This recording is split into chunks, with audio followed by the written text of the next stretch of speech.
Hello? Hello, let me know please if you can hear me. Welcome to my channel, my name is Renzo. Hello Cave with Store, hello Maggie, hello Ingrid, hello Sharon, hello Michael, hello Umurunda.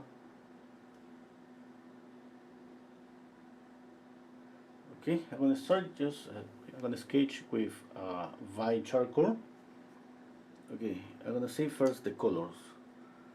Titanium white, cadmium yellow hue, cadmium orange hue. Okay, you can hear me. Okay, that's good. Cadmium red hue, permanent alizarin crimson, cobalt blue, and ivory black. Hello, Monique. Hello, Waria. Okay, I have this white charcoal. I prefer white charcoal, because it's just so easy to erase. Let me see my space for mixing the colors. And I can have the whole head here and the hand around here, the shoulder. Yeah, I think that's okay. I'm going a little bit up to the top. Yeah? I mean, I have more space here for the background, but you don't need to see that. Okay, like always, we need to see the overall shape. One thing that I gotta see how tilted is this. Okay, and I know there is some curves here like this. Just the idea is simplification first, in order to have the overall shape. Now here I can split this in two. Another line for the hairline here and the head. Okay, a little bit of the hair, the neck around here. Okay, let's see the hand, the same. Let's see an overall shape. The fingers here. I can put the whole hand inside kind of a square. I mean, it's not a perfect square, but something like that. Yeah, that's okay. Now let's see the proportions inside the face. I mean, I'm just going to follow the regular proportions. To do this, you don't need even to see the image. We need to know these proportions by memory. This is so simple, like first the eyes usually are in the middle, from the top to the bottom. The eyes are in the middle. Then we place another line up for the brow. Once we have the brow in the bottom of the chin, we know that in the middle is going to be the base of the nose. Okay, now we have this. Okay, that means that I'm using these proportions, okay, and in combination with what I see. I mean the proportion of the model's proportions.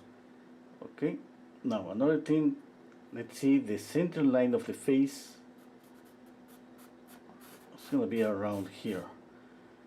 I prefer to just make a straight line, but in this particular pose, a trick-or view, usually the center line is a curve, because the face is not completely flat.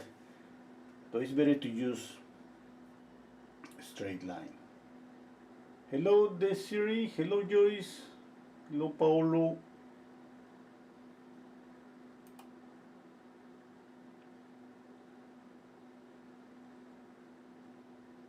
Okay, I have a notification here that something is not okay with my streaming.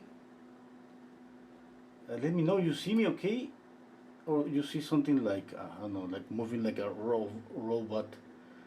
Not so sure. I guess some notification is pop up here on my screen in YouTube. Okay. Let's see now. Let's see for alignments. Always horizontal and vertical alignments. For example, I can tell that the corner of the mouth is aligned with the tear duct. Kind of close. Something that could help me to draw is gonna be okay. Then of course I'm gonna try to be more precise. Let's see the cheekbone here. Okay.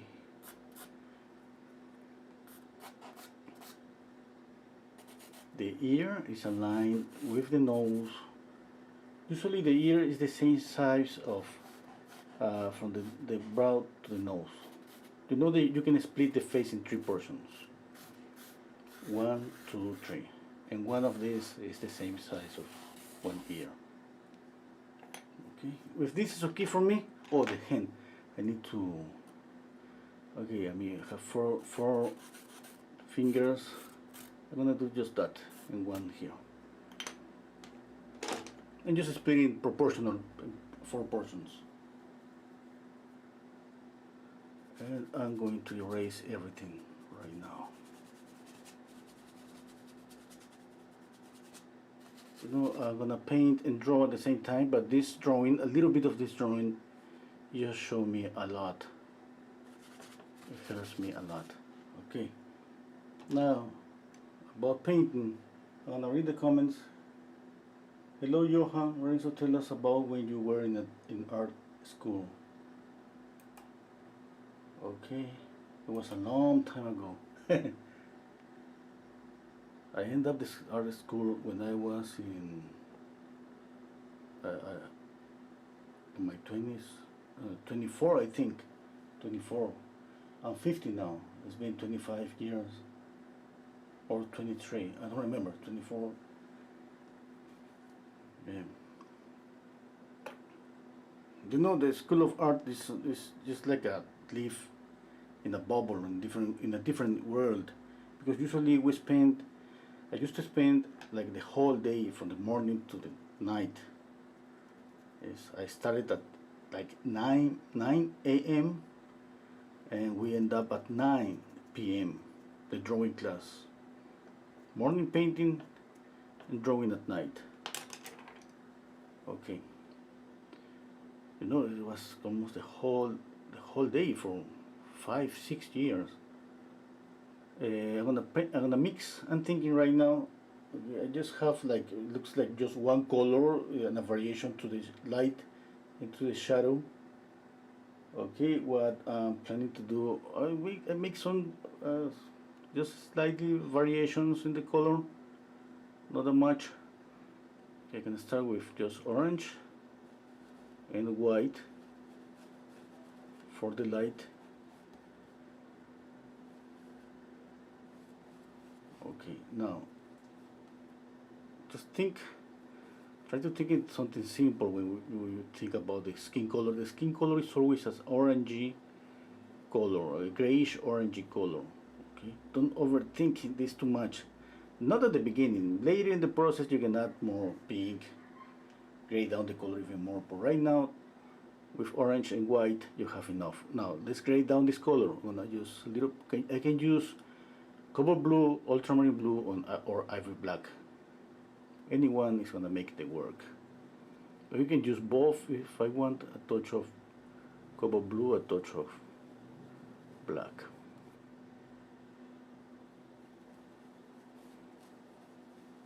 Okay, let me see if the color is okay. I need to make it more orangey.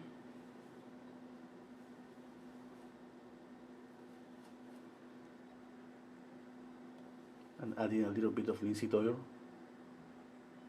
a little bit more. Okay, I'm gonna paint just the lights.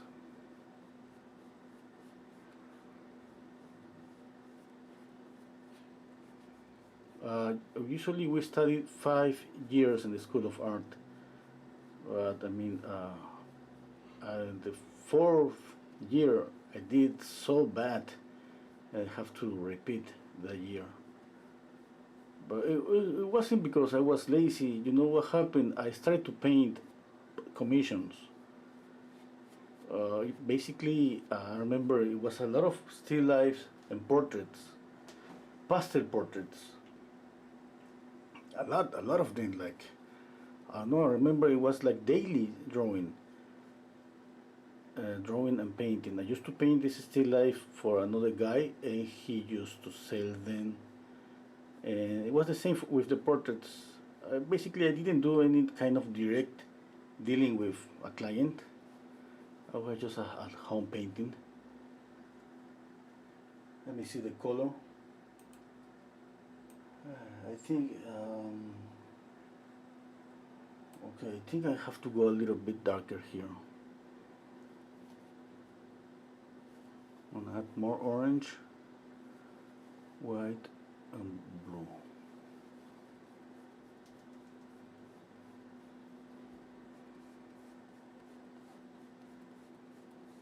Okay, this color is better.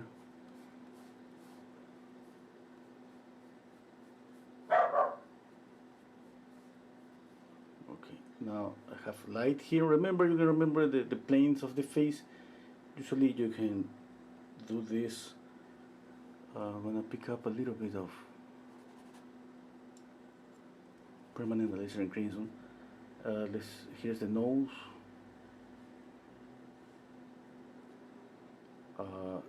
Here's okay. Let me do this first, and then I'm gonna explain later.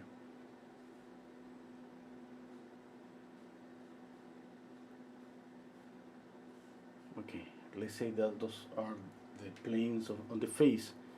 That means that we're gonna add light here and light here. Okay, these areas are facing the light that is coming from the right, and this here is gonna be in shadow. Okay, now the contrast is different. If this, let's say that the light source is just brighter, it's gonna create a darker contrast. Okay, but you have to think about the ambient light, because if the ambient light is is brighter too, the shadow that's gonna be a little bit lighter. Okay. This is a simple sketch about the planes of the face. You investigate more about this, you're gonna find out that we can split the face, the eyes with a lot of planes. Okay, and it's perfectly good to understand that, because that helps us with the light, even the fingers. Yeah, we can make planes for the fingers.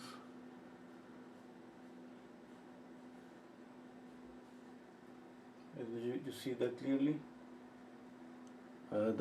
This indicates one plane here. Okay, in this case the light is coming to this plane too, and this is going to be shadow. What is happening here on the finger is happening here on the face.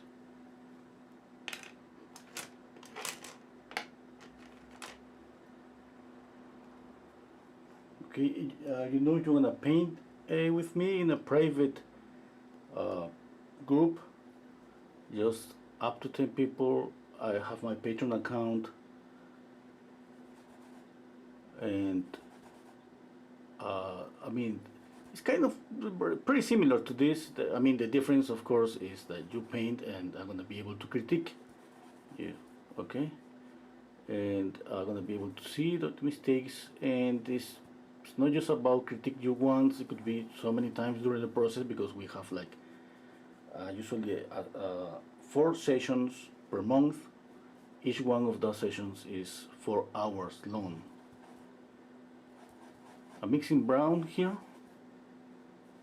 This color is going to be for the shadow. I just want to be sure that how dark this color is going to be.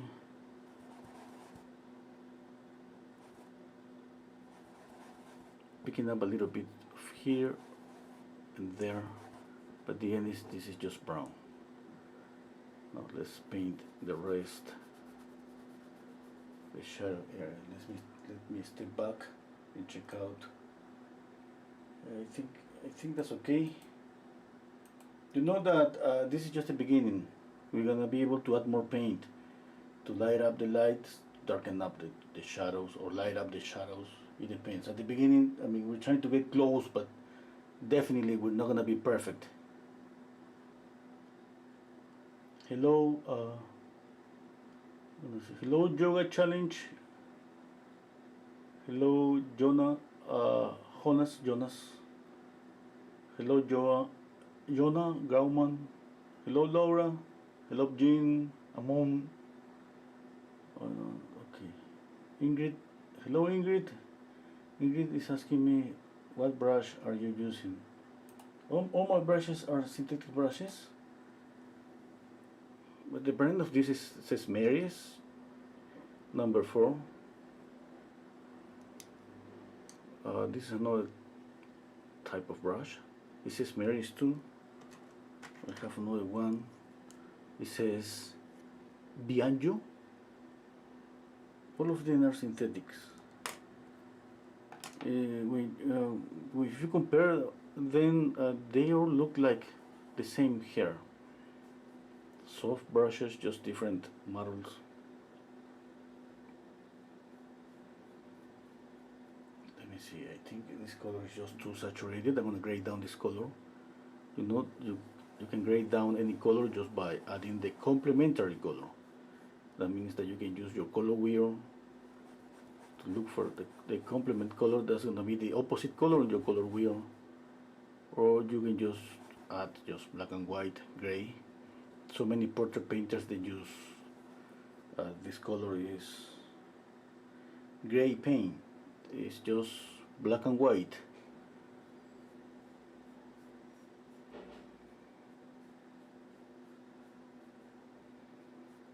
And this gray paint is perfectly to gray down this orange.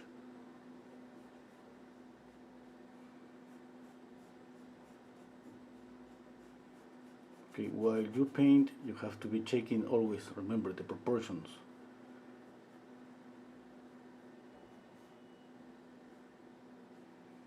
Okay, the biggest problem that we usually have is not about the color.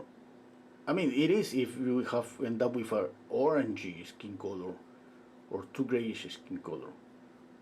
But usually it's about the proportions.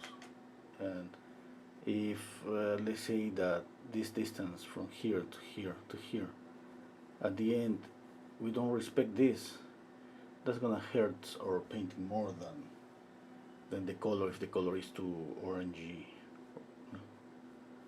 And the combination of both, of course, it's not gonna be okay.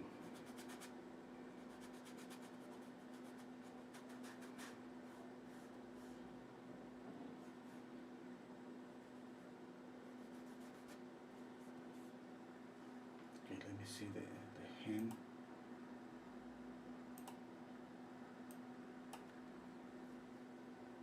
Okay, all this area is in shadow. Here is shadow.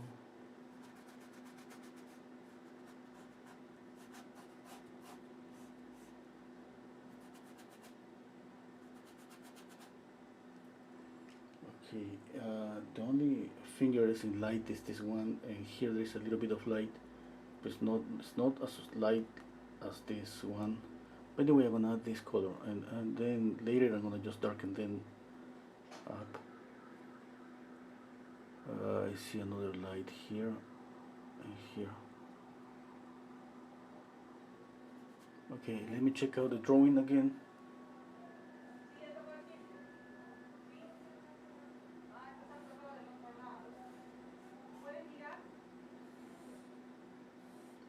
That's my neighbor, one of my neighbors.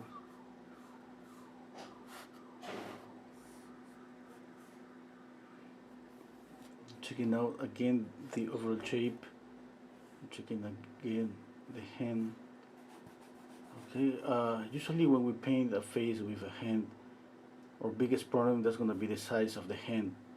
Sometimes we paint it bigger or smaller.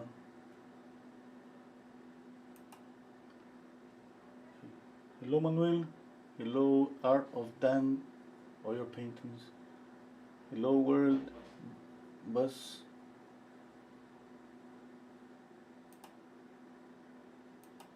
Okay. Okay, let's continue.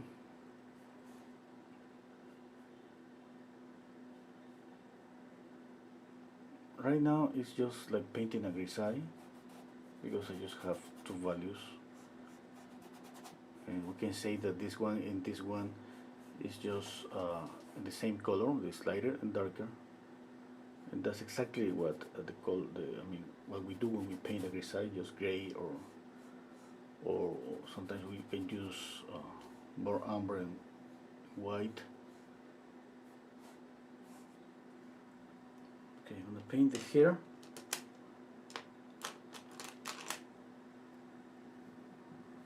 Anybody's painting with me? I would like to know. Maybe somebody's painting with me. Just a minute, I'm just looking for decent oil.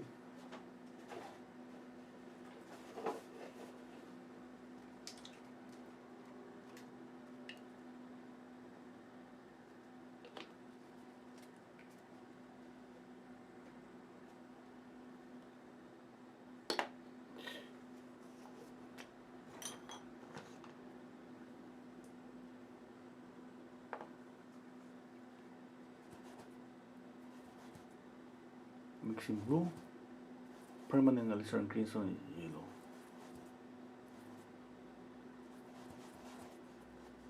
Okay. It's too much medium. What happens is if I want to paint the hair, I just want to paint it just flat.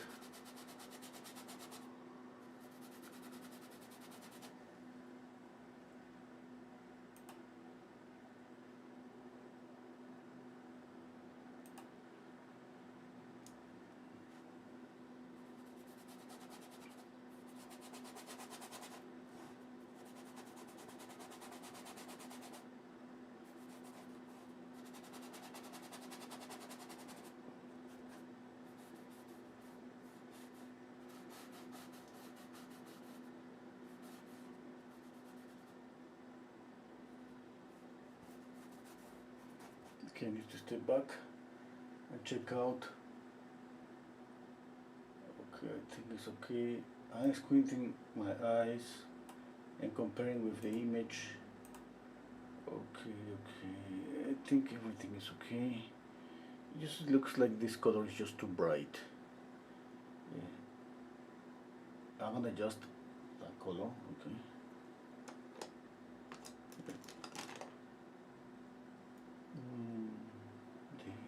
The head, the hand, it looks like everything is okay. Just a minute. Yeah.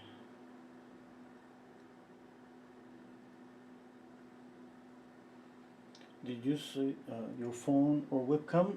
It's asking me. I use a webcam.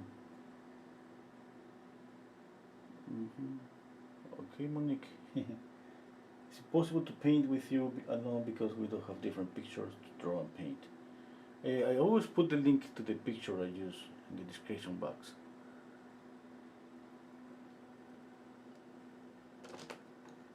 Okay.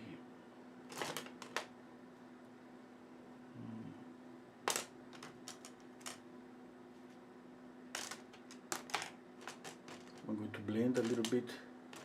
I'm just looking for my brush. Okay.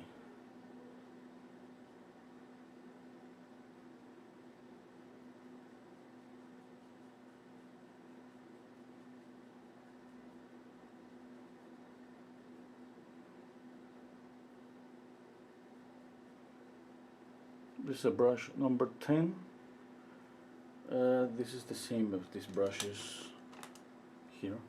You see, it's really pointy when it's new.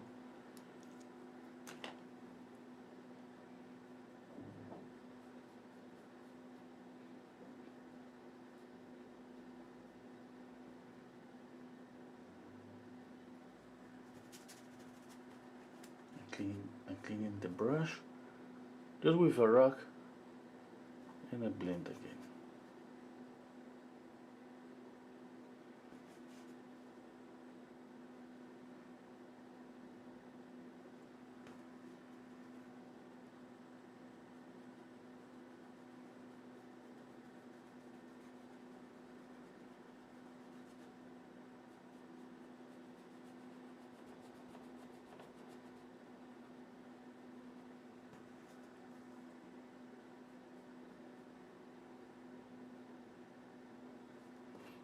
Okay, I need to step back again, going down my eyes. Check out again. Okay, I'm going to try to make some details. I'm gonna use this color, the same color that I have used for painting the hair. Let's see, the eyes, brow, one eye, the other eye here, nose, chin. Okay, I'm trying to follow the proportions.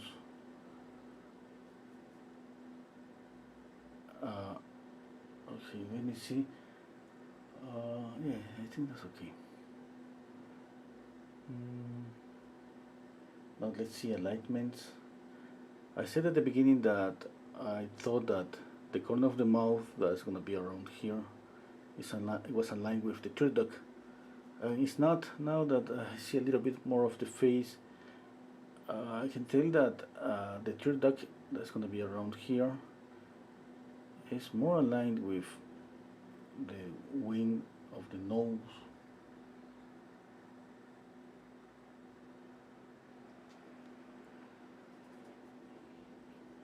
Okay, I'm gonna use a little bit of red, a little bit of orange. I'm just warming up this color a little bit more to look like a really warm brown.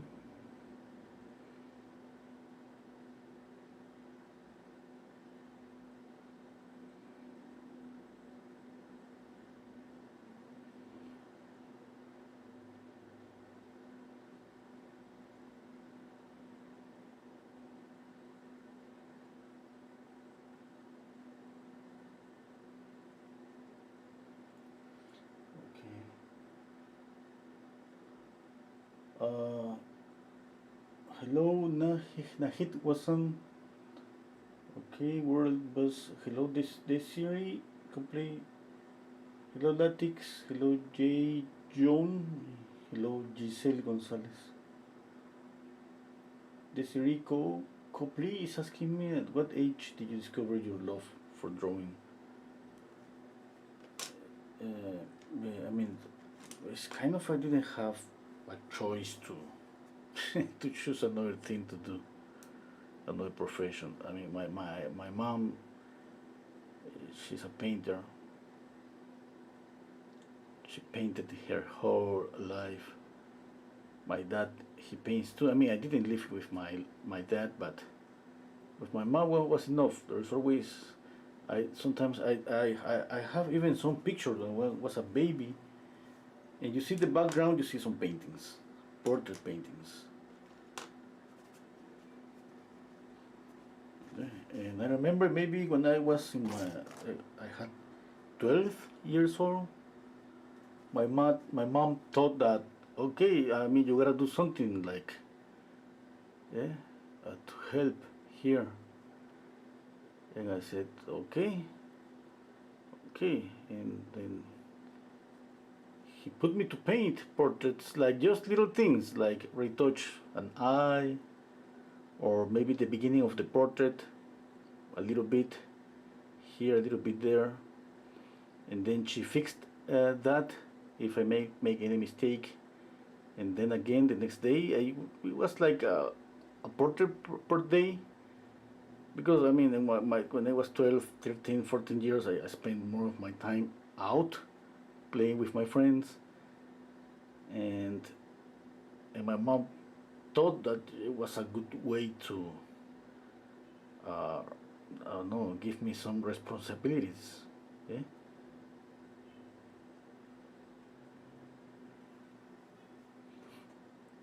Yeah, and I started to paint just like that. I mean, it was some days, some weeks I didn't paint anything. Then the next week, let's say I paint one portrait, and then maybe when I was 14, I remember maybe less, 14, yeah, 14 maybe I paint a full portrait. It wasn't that good. It wasn't good, but and I remember at that time I think I went to the art museum here that is pretty close to where I live. Walking, just I can go in maybe 15 minutes, 20 minutes top if I go really slow, because it's just like 1, 2, 3, 4, 10 blocks. Yeah.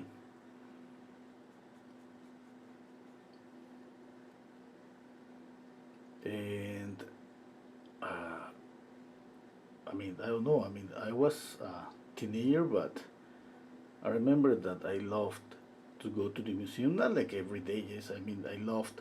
What I loved is just it was so quiet, so quiet. I mean, usually nobody was there every time. I mean, yeah, I could walk on the museum for an hour, 2 hours. Uh, it was so peaceful, and I could get really close to the paintings. Until some security guard, I mean, usually caught me and said, "Tell me, okay, kid, get out of here! Don't what are you doing touching the paintings?" Because I used to touch the paintings. I mean, I was a teenager. I didn't see anybody around me, and I was just like that, oh, touching the texture.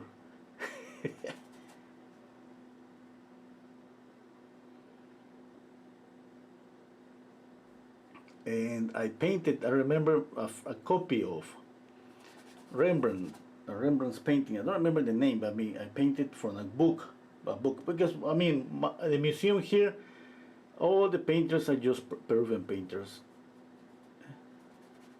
We have some good painters, but not at the level of Rembrandt. Yeah. I mean, not with that history. I mean, good painters, but not with that history. And I remember I painted that copy, and I keep it for. I don't have it anymore. I don't know what happened, but when I saw the painting after 10 years, I think, when I was an art student, I already painting. I realized that the skin color that I painted was really orange. I don't know why. I mean, it was so intense, so saturated. Hmm. Hello, Nadia. Hello, Rosil. Hello, Wolfson. The color under the yellow lemon is that orange or yellow ochre? No, this is cadmium yellow hue, cadmium orange hue, and cadmium red hue. Maybe the screen looks like a lemon yellow. No, no, it's cadmium yellow hue.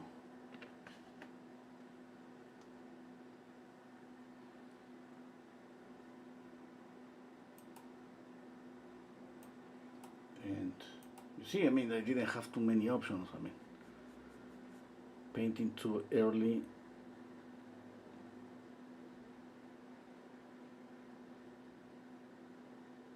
And then I remember I wanted to study something more. I don't remember what.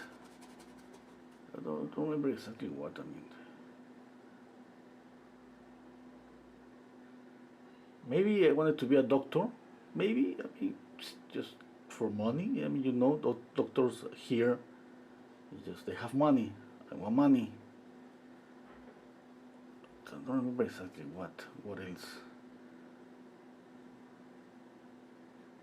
And then when I started to study, I realized there was a lot of things to read. It was just too much. And I thought, okay, I think this is not for me. And I went to the School of Art. It was kind of everything. It was just so natural, so easy to do, so easy to do. It was about just drawing and painting. And I said, okay, I will do it. I will do this. And it was in my head. It was, I mean, already I have some experience. Well,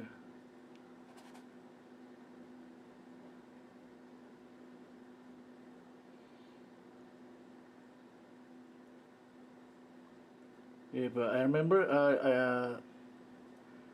I was able to paint, but not draw that much, because for my mom it was about painting. I mean, that was her work, and she didn't have the time to teach me. It was about paint and just correct me and paint again. Use this color and paint, uh, and you know that's the old school. If I did something wrong, my mom was, "What the fuck did you do?" uh, and uh, But drawing, it was just something that I did. Just I started to do by myself. I mean, she didn't teach me any drawing. And then I remember when I went to the School of Art, drawing for me was kind of difficult. Now, speaking about almost 30 years ago, I remember. I mean, there's no internet at that time for me, no computers at home, nothing. And adding more lights here, and I didn't even realize that I had to measure. This thing about measuring, it was new to me. It was like, oh my god! I mean, I don't want to measure. I want to just do everything by eye. Yeah. Okay. Just because my mom, I mean, I usually she handed me the portrait. She gave me the portrait already drawn. I didn't have to do any drawing, just paint. Then maybe once I did just fully portrait. Okay, and adding more light. Let me see if the light is okay. You know that you can add more chroma when you light up the color. Or it depends on your painting. You can add more chroma, just keep it just with more white. You can even cool down this color. You can add a little bit of blue, or even black if you want to gray down. Just be careful with black because I mean you can end up with really muddy colors if you don't have enough experience with black.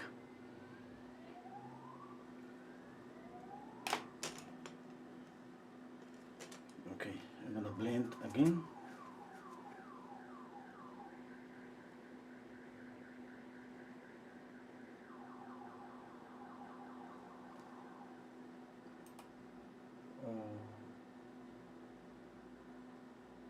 Tips about using medium. Okay, to be honest, I've been using linseed oil mixed with turpentine, always like kind of 50-50. Sometimes it's more like 60% of linseed oil and 40% of turpentine, and sometimes just pure linseed oil. Okay, I just that. I have used liquid. I have used another mediums, but I had used them just like a couple of times, 3-4 times that I cannot count. I cannot tell that I have used them. I don't have too much experience. Just for me, it's just about linseed oil. Well,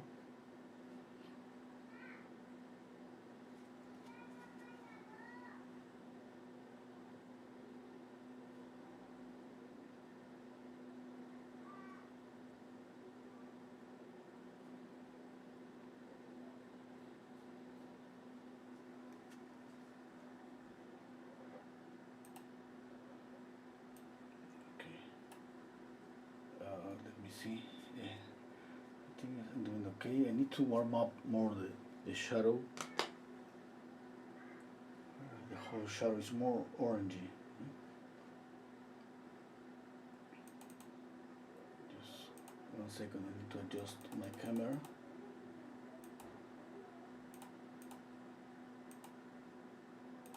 Okay. Hello, Nicola. Jody, I love to. Okay, thank you. Okay.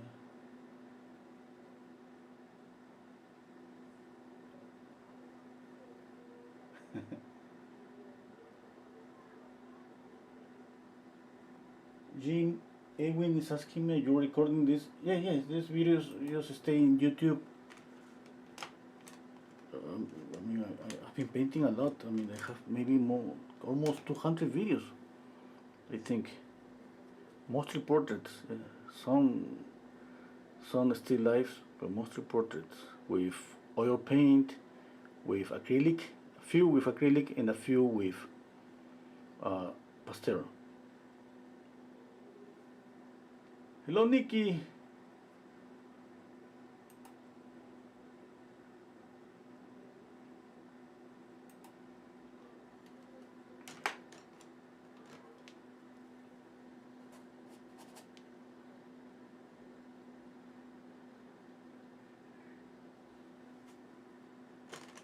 Okay, let's work on the shadow again.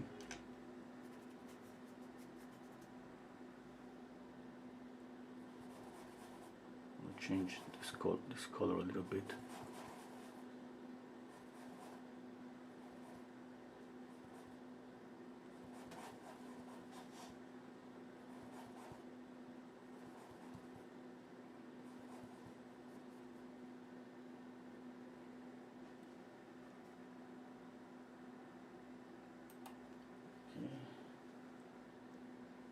This color is closer to the image.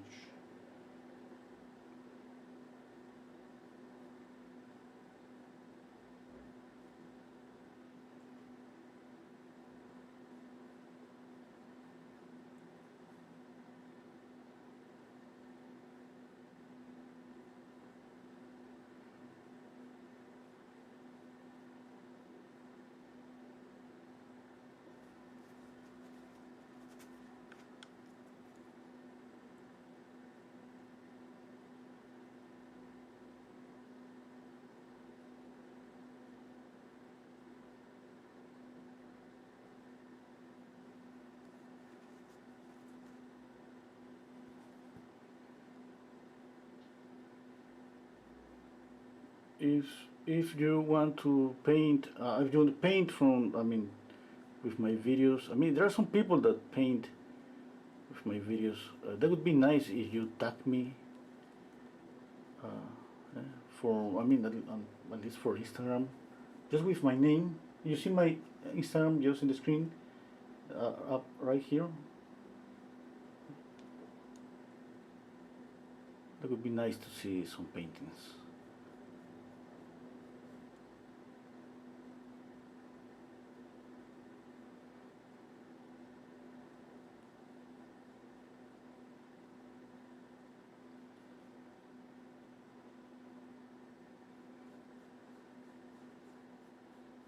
I'm changing the color on the shadow.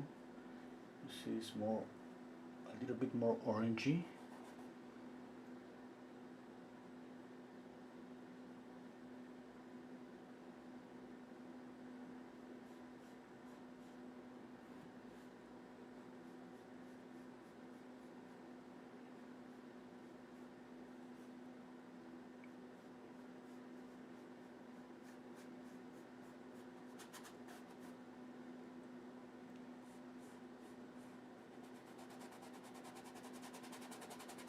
I have to light up this area here.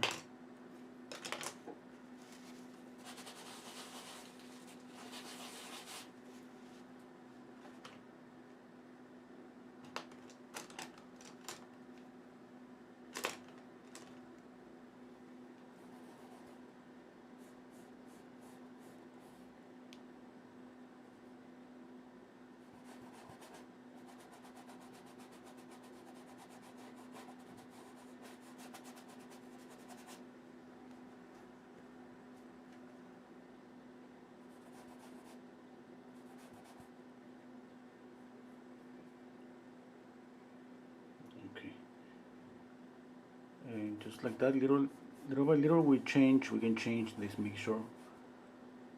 Okay, remember, it's just orange with blue, a touch of white, and if your intention is to get close to the color on the picture, you have to just mix again and put more paint here. Just remember that the color is not gonna be the color is gonna be different from here to here, because here everything is wet, and this color is gonna get mixed, unless of course you just decide just to lay down a brush stroke and don't move it at all, just leave it there.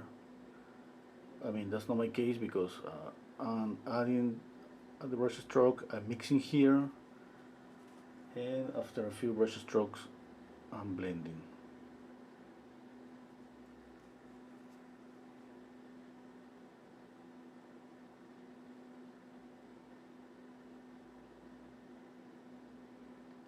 Okay, blending is about the right tool, the right brush. Okay, if you don't have some appropriate brush, that's gonna be difficult to blend.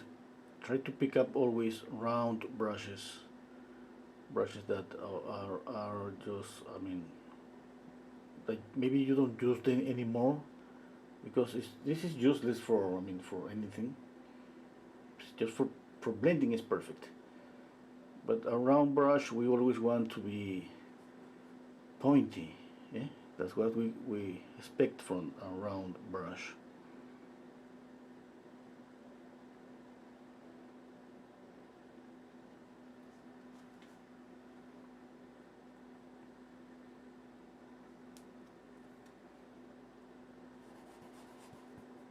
A little bit more red here for the ear.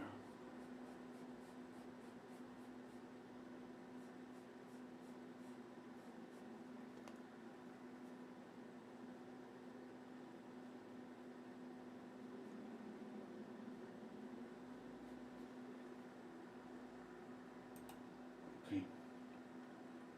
Hello, I'm gonna read the comments. Sorry. Hello, Dita.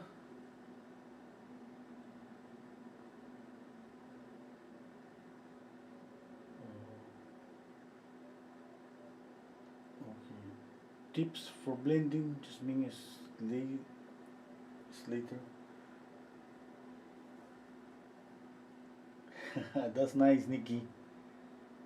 Yeah. It says here, are you think anymore or plain paint?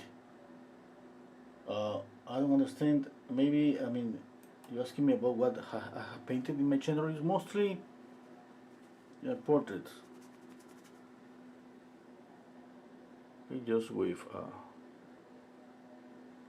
I have just portrait with oil paints, acrylics, and pastels. And with oil paint, I mean, 80% of my channel is about oil paints.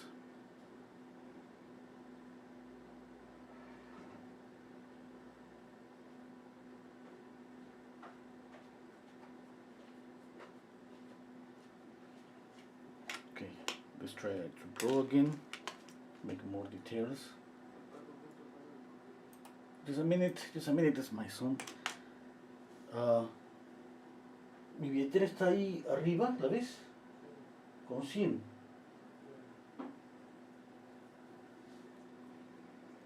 Sorry, it was my son because he has to pay the food.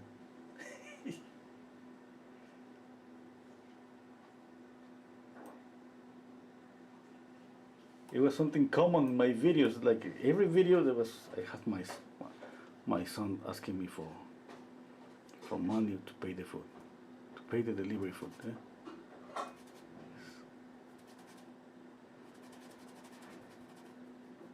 Okay, brown again. Let me see. I mean, there's not too much here, but you see the eyes. You don't see eyes clearly,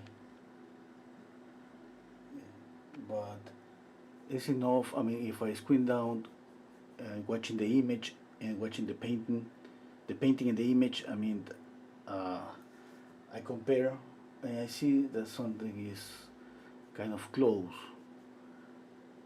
You know that we squint down our eyes, we remove details.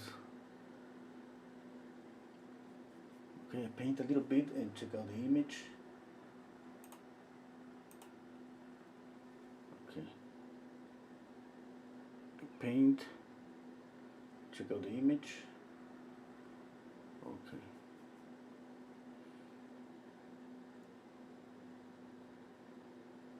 Paint, check out the image.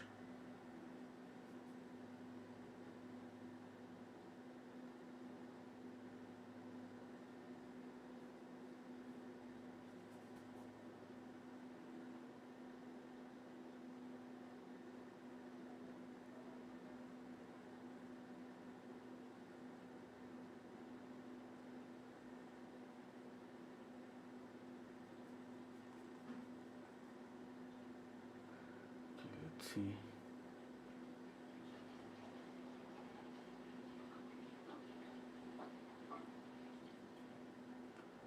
I'm using this brush as a pencil. Okay. To make some lines. Checking what you see, I mean, and always checking the proportions, okay?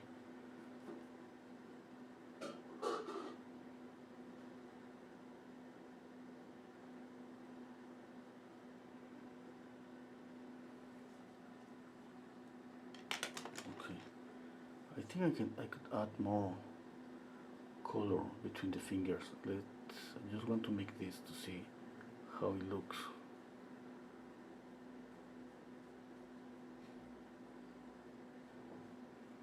I'm exaggerating this, okay?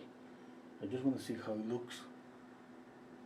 I don't know if I'm gonna keep that color, but maybe that's gonna give me an idea about adding even more and spread this kind of light, let's say inside the hand, to the face here and here.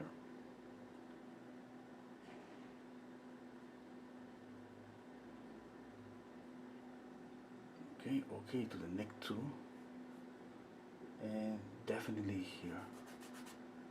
Okay, I have orange here, basically orange. If we want this orange to look even more powerful, I have to think about contrast. Okay, and what's the color? What's the color? The opposite color in the color wheel? Blue, yeah. You can use blue, and this blue could be in the background here. A light blue, yeah, light blue. That maybe is gonna work. Let's see. It could be darker too. I mean, you know what? I love this. I'm gonna keep it, I think. When you do a change, you have to analyze. You have to see. Now, if I do this orangey, I have to change this color here, because this color is orangey, yeah? But I have this orange and orange here. That means that I'm gonna kill this color on the hand. I'm gonna gray down the color to create more contrast. Let's gray down this color.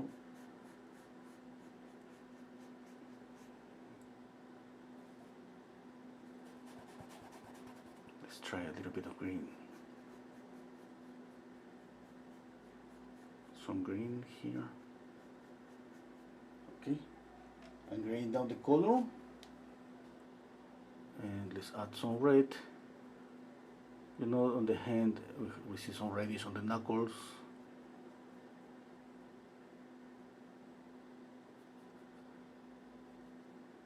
Okay, one thing, this red is gonna be pink. That means that it's the same. Pink and orange is different. Pink, it could go to the cool side, and orange to the warm side. In this way I can keep this orange here.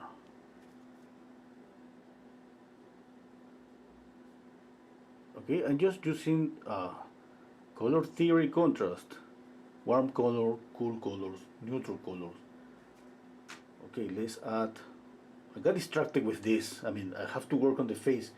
Just give me a second. I love this. I just wanna see if that's gonna work.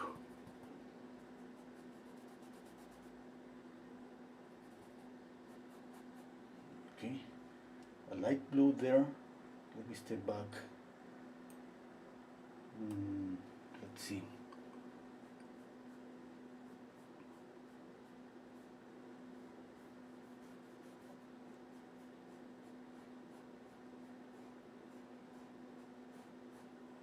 What I'm doing here, I'm trying to copy this negative space, okay? You have to switch. Every time that you see something like this, it's about to copy this shape.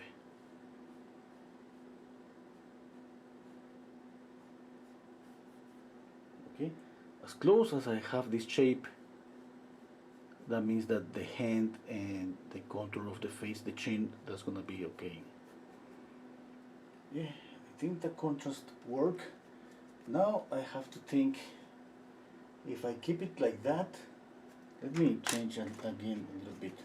Okay, that orange here, I want this. I have a, can you hear me okay? I have another notification here that something looks like it's wrong with my connection.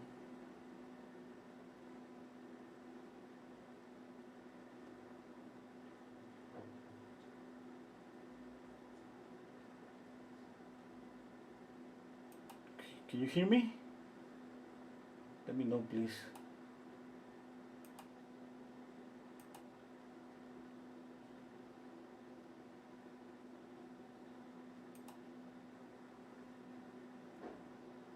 I hope everything is okay.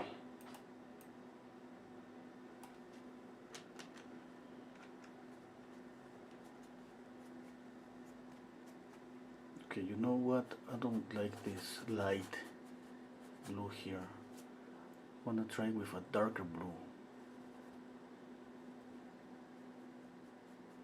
Anyway, if you don't like this, you change it. If you don't want to follow me with this, I mean, you paint just following the image.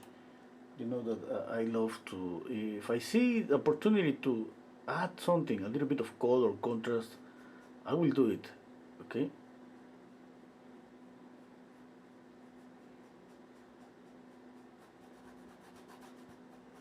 Okay, now I have a darker blue and this is a light orange. That's gonna create more contrast, okay? More contrast for all the lights here, or orangey lights, reflected lights. Okay, I'm gonna do the same here. I'm gonna kill the color up here.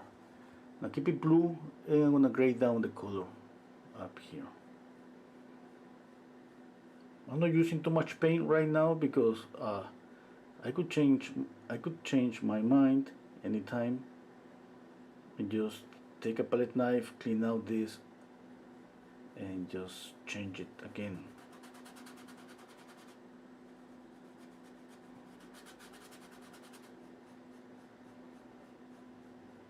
Okay, but as an exercise, it's always good to change something. Uh, let's say for a copy, for a observation or practice, we don't need to copy anything. But if you want to practice about color theory, that's going to be perfect to change something, because when you change something, and you don't have to rely on the image, you are alone. It's just you and your knowledge, okay? If you can get away with that, that means that you're doing pretty good with the knowledge you have acquired over time.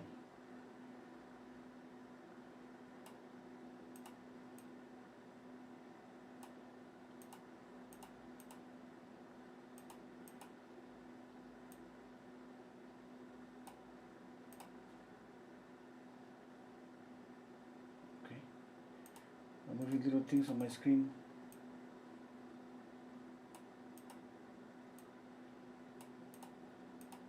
Okay, I'm stepping back. Yeah, I think it's better. I like it in this way even more. And thinking about this, yeah, because I'm gonna add more paint here. I'm gonna create more contrast here to make this orange glow inside her hand. Okay. Okay, this is one way to add this complementary contrast. The other way is just add, let's say this is orange. What's a dark orange? Brown. You can use brown too. That's the same family. That's going to be an analogous color. Okay? This is a complementary color.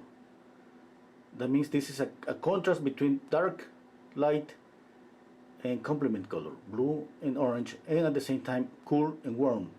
If I make this a warm brown, it could be a complement between dark and light, just that, not a contrast between temperature, not a contrast, okay, between complementary colors.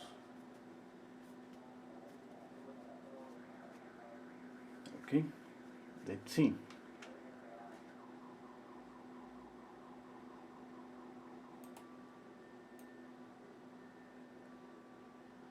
Okay, let's go back to the face.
Let's draw the nose.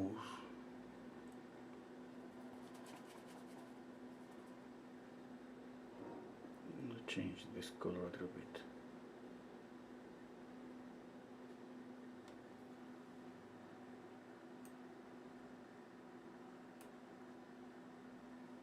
Okay.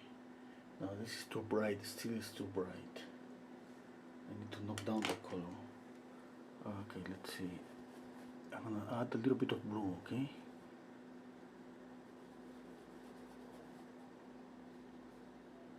No? A little bit of permanent alizarin crimson. Here, a little bit of blue.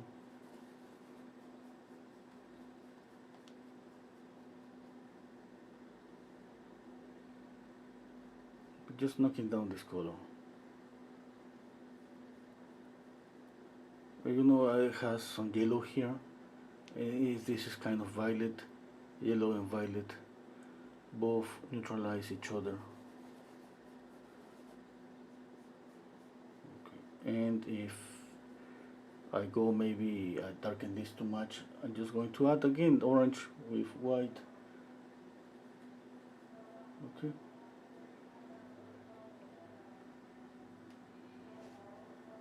I love that this is glowing, but we have to think about the whole image. And now that kind of I'm changing my focal point right now, yes. And you know that I had changed my focal point the minute that I decided to add this glow here.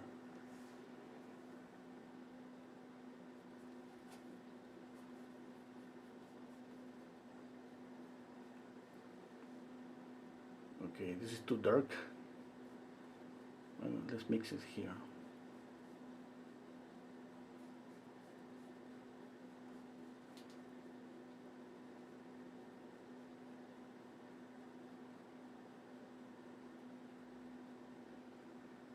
Yeah, that's better. If you don't like this, you can always just dislike the video. For me, I have to keep the painting with me.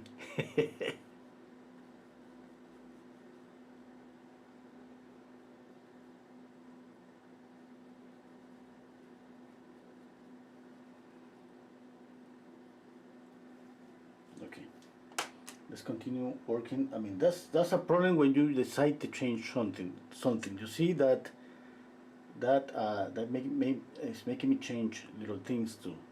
Now I'm gonna stop thinking about color right now, and I'm gonna think about just the drawing aspect. I'm checking out right now.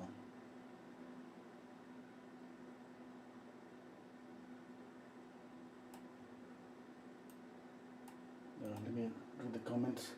Hello Wolfson, how many layers of gesso do you have on the canvas? Usually I apply 3 layers.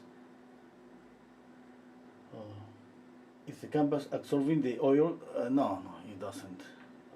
I mean, the question is how I put more paint on top of, I mean, that's normal with oil paint. You put more paint on top of that, and you're mixing the paint. Yeah? What kind of canvas do you use? I prepare my own canvases with gesso. Thank you. The darker blue looks really good by the orange in her hand. Okay, thank you, Nikki. The blue is too much blue, too much attention grabbing. Okay, yeah, maybe. I'm gonna check up on that. It is your intention to make the image warmer than the original? No, that's not my intention. And if the color is not right, I mean, the only way to have the color right, that would be if I make a 6-hour maybe session, and I spend a lot of time mixing here to match the color. I mean, that's not possible. I mean, I try to get close. Sometimes I got really close. Sometimes I don't.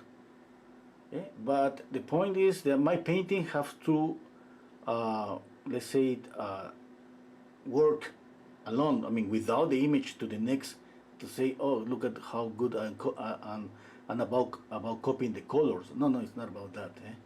I have to see here volume, light, midtones, and shadows. If I get really close to the image, that means I was lucky. I was looking up to be right. Yeah, but that's not obviously on copying the an image, and since you see that I'm getting close, I mean, but I would love some one of these days to spend more time in trying to match the color perfectly, but that would be too much. Yes, too much work. Don't make me work. Don't make me work too much.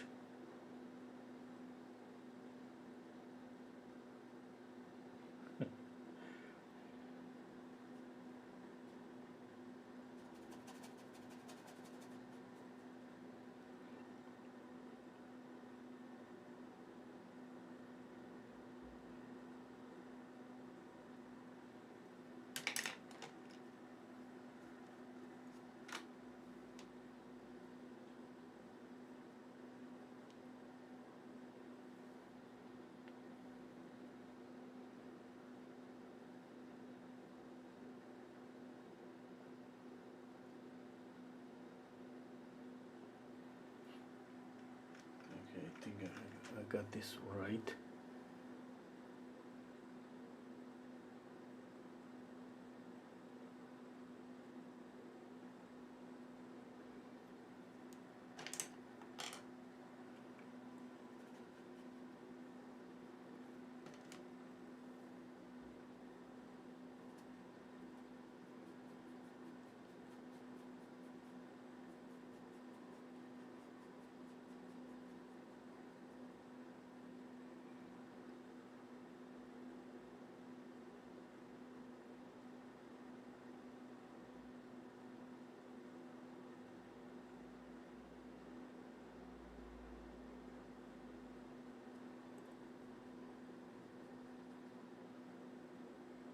Mm, I see some kind of reflected light here a little bit.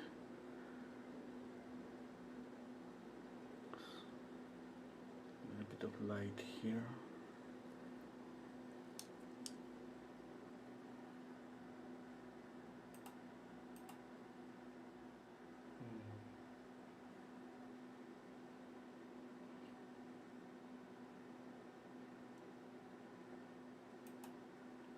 Okay.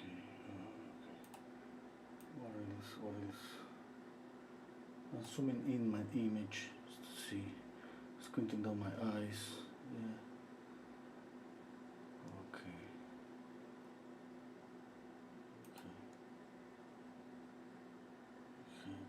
Okay. I don't want to get caught up in any portion of the face. That's why I'm moving around. Okay. And at the same time, since I changed the color, remember. Right now, for example, to make this glow more, I can make this even darker. All this dark, dark, dark. And even this, darken this a little bit more. Keep light just here. But knock down this light. My lightest light would be the nose and the finger. I'm just thinking out loud, okay? And my brightest color, that would be the orange. I can even add a pure orange. Like a touch to create this, to make this light glow.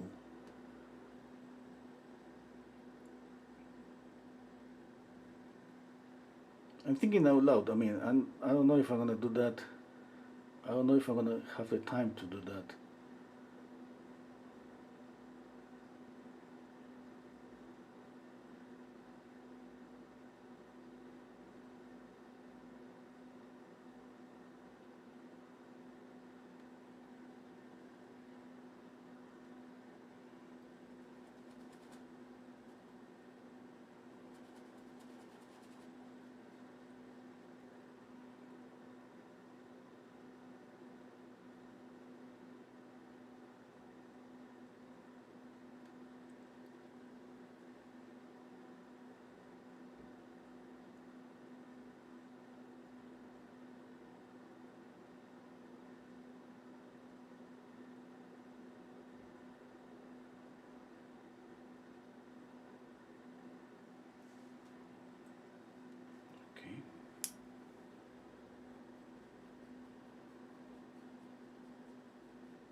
see. I'm going to add a little bit of blue here. Okay. To neutralize this color.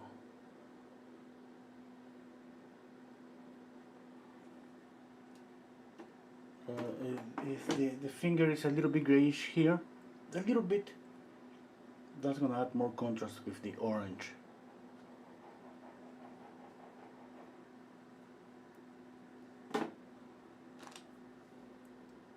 Add more orange here.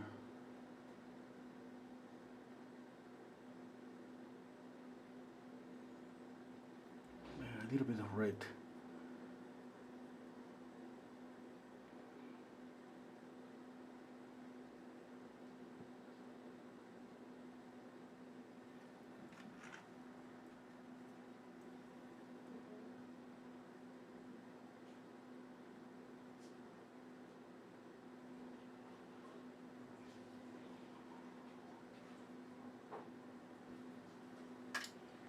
To add more paint there, more thick paint.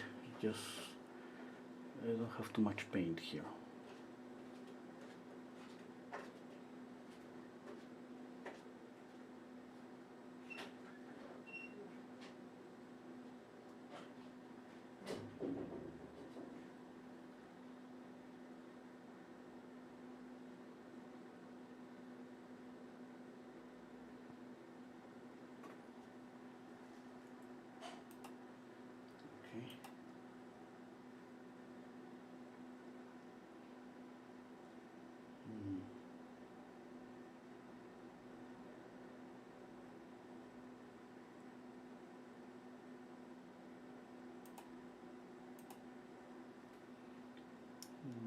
Okay, let me see. I need to control this. Yes, I mean, see if I make it a little bit darker, a little bit lighter. If I saturate more, less. I have to go back and forth. I mean, there is no way that I would love just to have the right color with a brush stroke and have it just right at the first try. It's gonna be your way, always a back and forth thing that readjust, adjust colors. And one thing to remember, if you decide, let's say, to work with any color and add some warm color, okay, remember that you can add more contrast by just adding a cool color around. I mean, this cool color is by comparison. I'm not saying that you're gonna add pure blue. I mean, that's not gonna work because the hand, I mean, that's a skin color. Okay? But definitely you can gray down this orange, and use it for the shadows. Okay, but it's not always the same option. But try, okay? Try different options. For example, I'm gonna add more red here.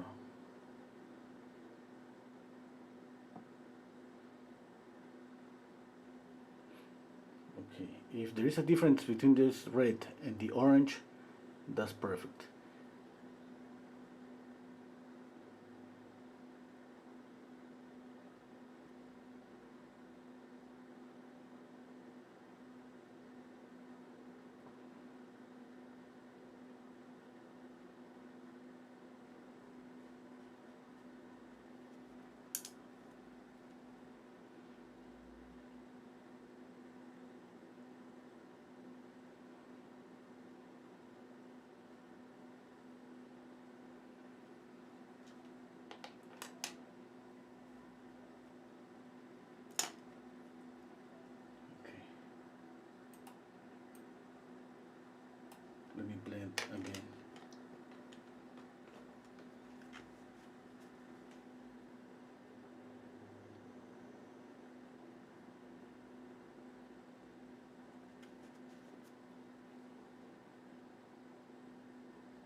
to darken all this area here.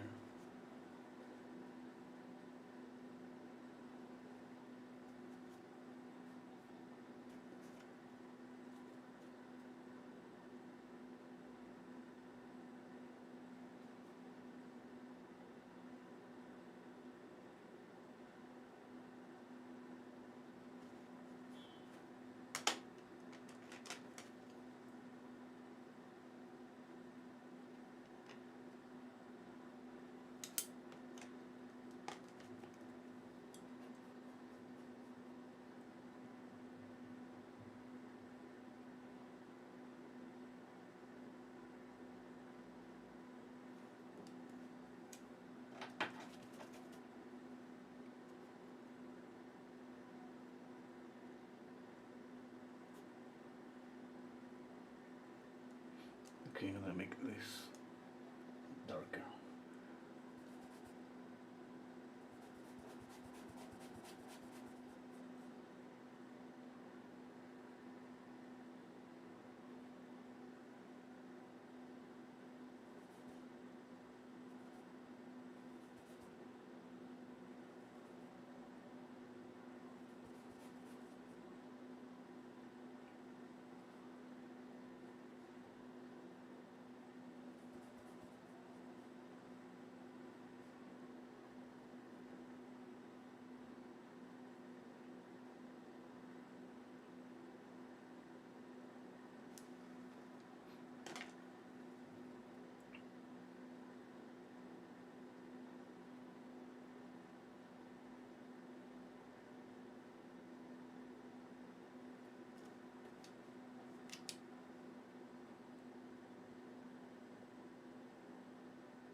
Okay, I'm gonna change this color. I'm gonna add more orange.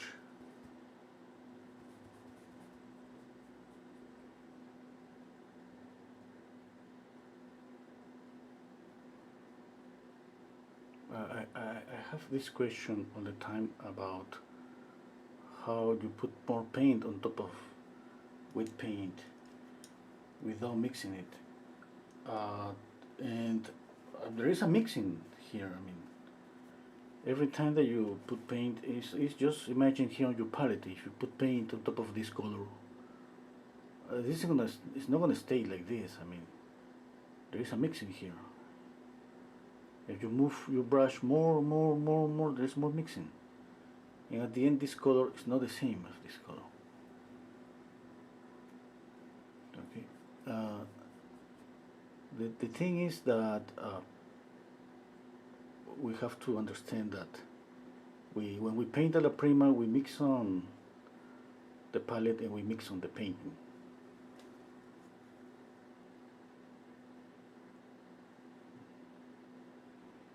Okay, and it's not just for Alla Prima, because when we paint even with layers, some moment in a session we work with wet paint, and this is gonna happen.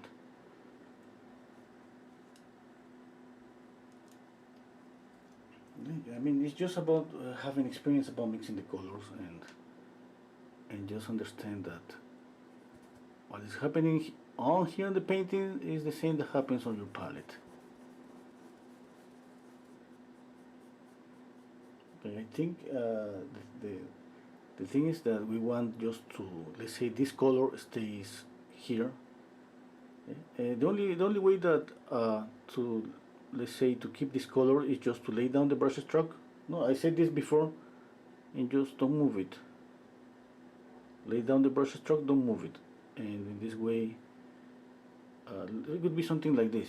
Brush stroke there, I mix more, a brush stroke there, and that's different. That would be for something more impressionistic. You know that I want to blend, and when I blend, smoothing out everything at the same time. There is some mixing here too.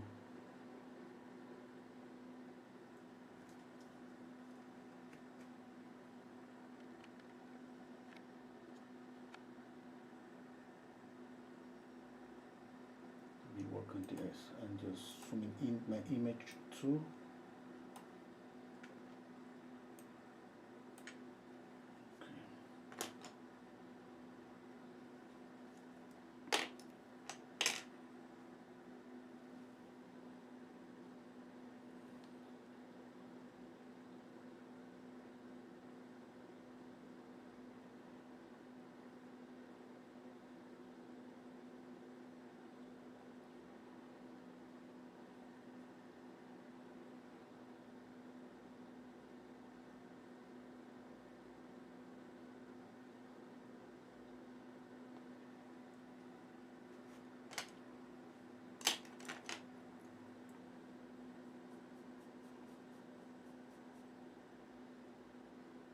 And this thing to complete that idea about the mixing of the colors, that's something that's gonna happen just little by little.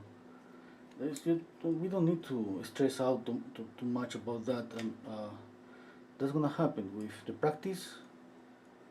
We're gonna just gain more experience, and then we're not gonna even notice that when that happened, that we get able to add more paint, and mix.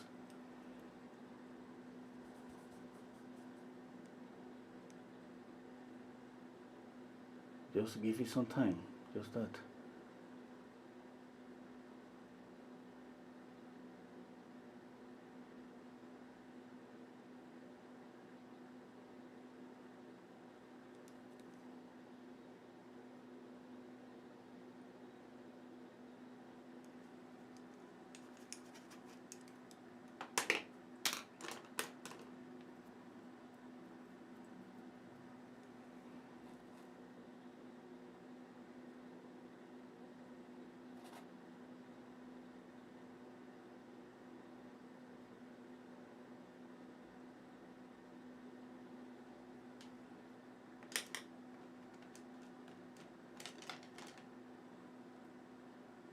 I need a new brush.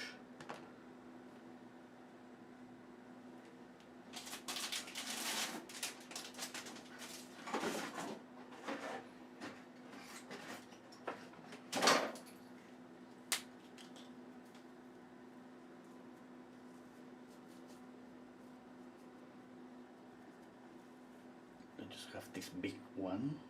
It's too big. Let's see if I can blend with the tip of the brush.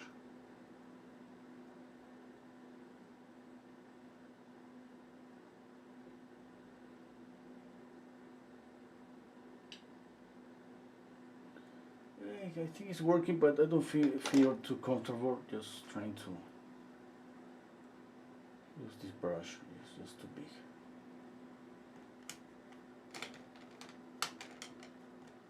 Just a second, I have a brush here. Okay, here I found it. I want this. It's the one that I wanted.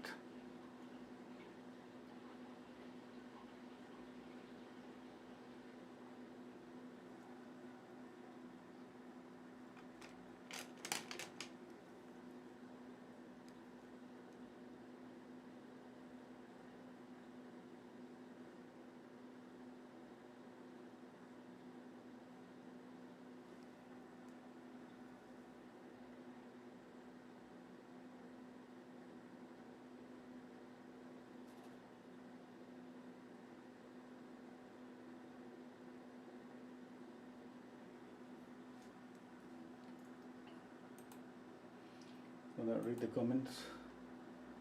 Okay. I need to prepare more canvases. Yes, that's right, Nikki.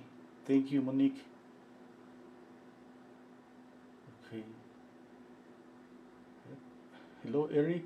Lately you seem not to know work with very strong value contrasts, rarely going near black and white.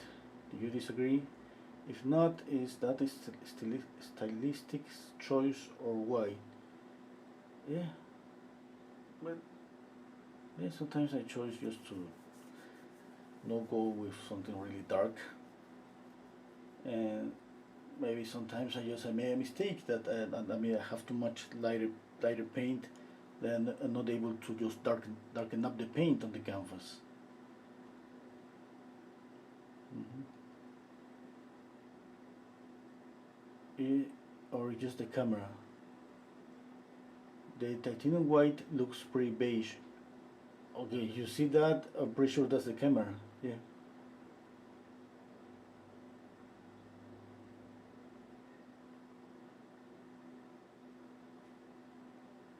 Hello, Dennis. Yeah. Yeah, this is something about the camera is we see kind of different colors. Hmm?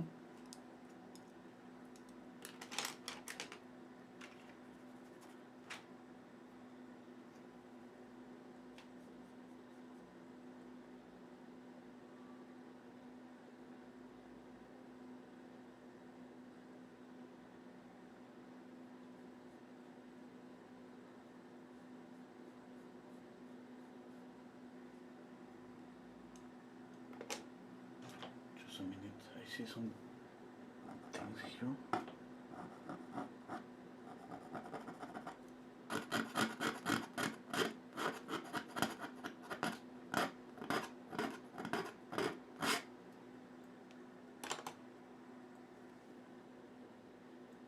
I'm just cleaning that area.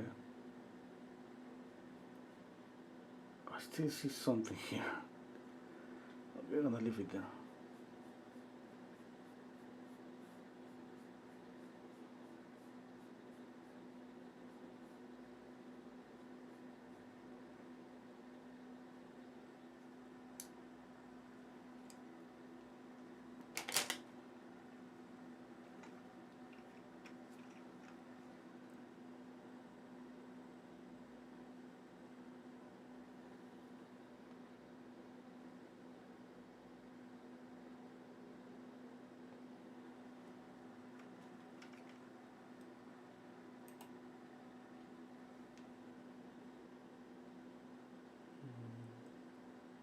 Mixing black, cadmium red, and permanent glycerin green zone.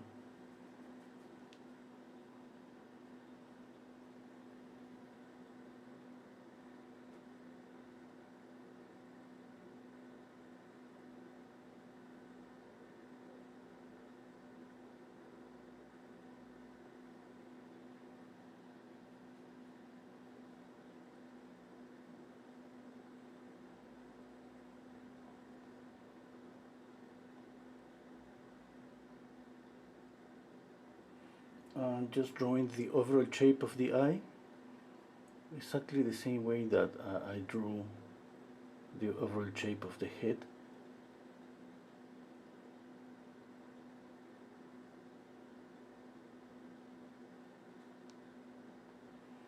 Okay, that's better. Just the sclera is just too bright. I need to knock down the sclera, like this dark.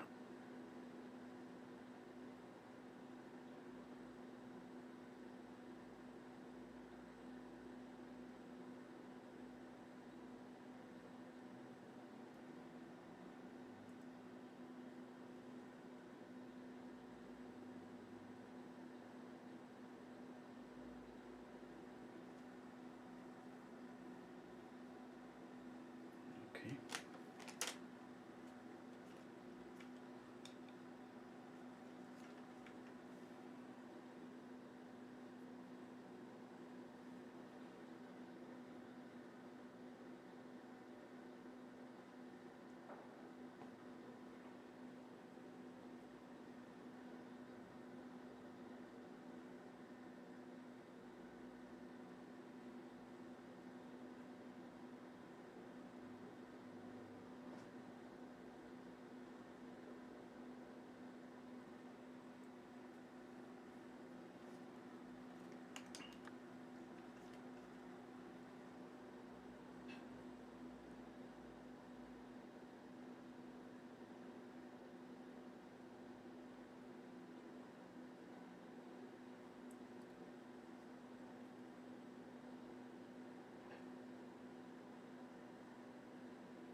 Looks like a really good start. Thank you, Denise.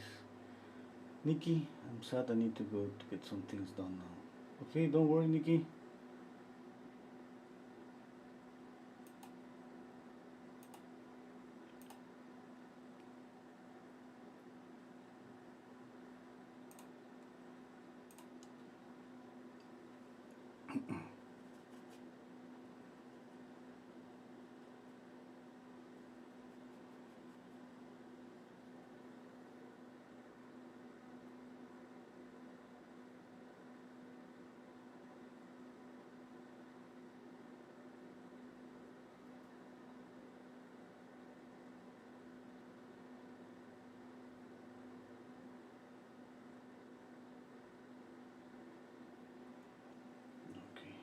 the mouth. Need something darker here.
This eye doesn't look.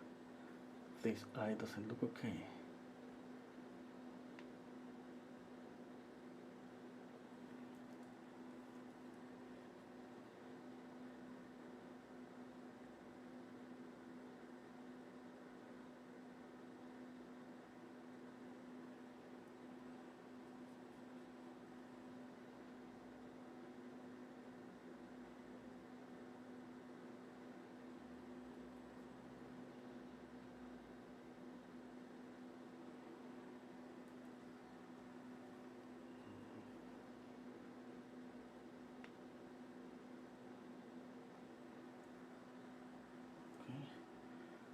Step back.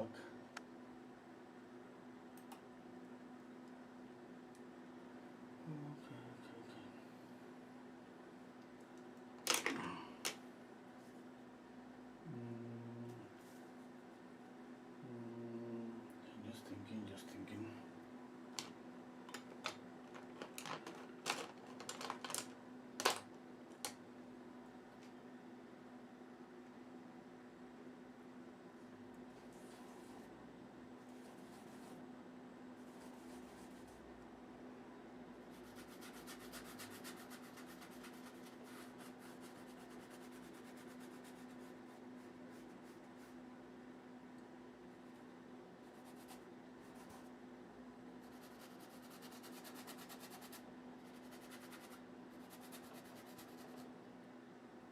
Making this little light, really light and painting really thin because I just want to see if that's gonna work or not.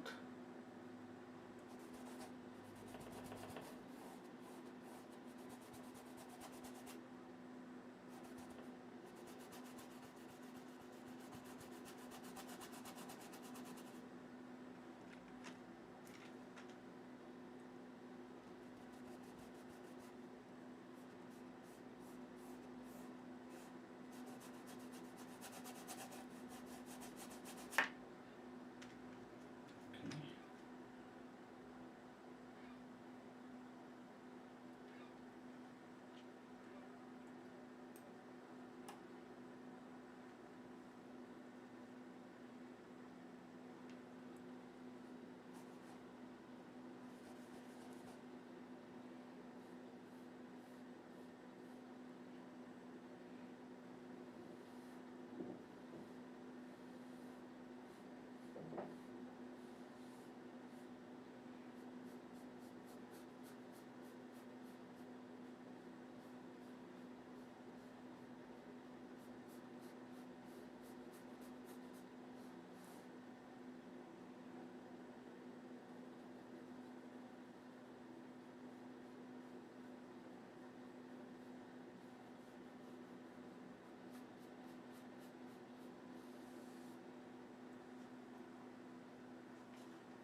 Just mixing black, red, a touch of orange.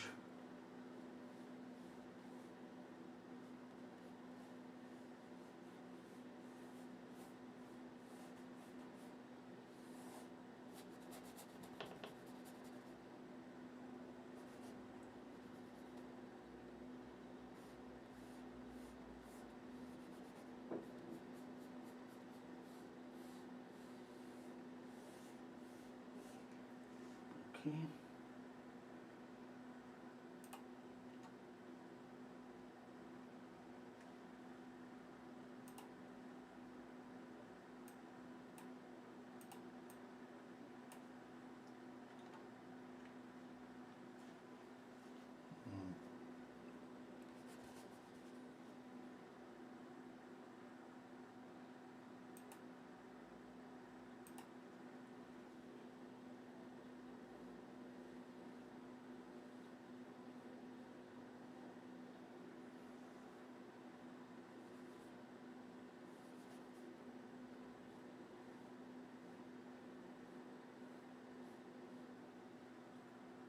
That was too dark. Too dark.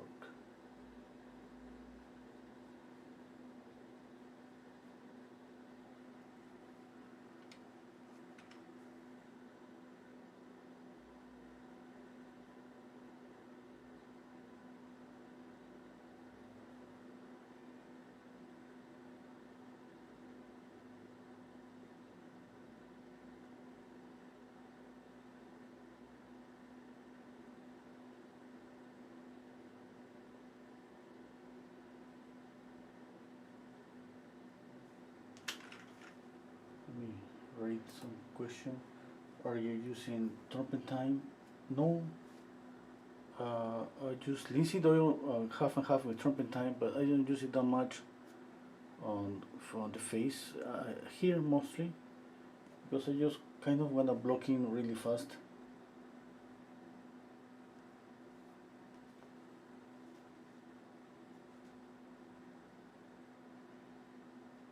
And okay, you know that there is not always something like an absolute just yes or no answer. Sometimes I use more, sometimes less. But if I gotta say like mostly, I mean I don't use it. Like, I mean, I don't even know why. I mean, there is nothing wrong about using turpentine or linseed oil.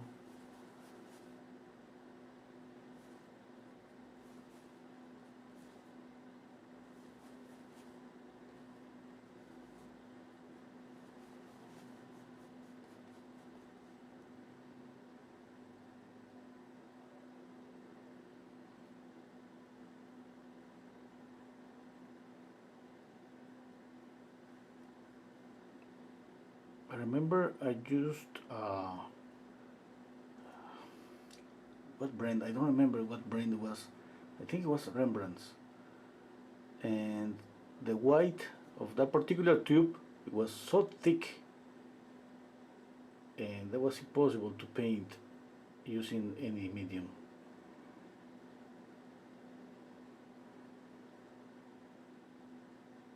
But if I use a medium, I mean that's gonna be linseed oil and turpentine. Okay, and sometimes I just use just linseed oil because sometimes I mean the smell of the turpentine. I don't use odorless turpentine. I just okay. It's like I just love the smell, but sometimes I just have a headache. Let's say, and I don't want to use turpentine that day. I use linseed oil.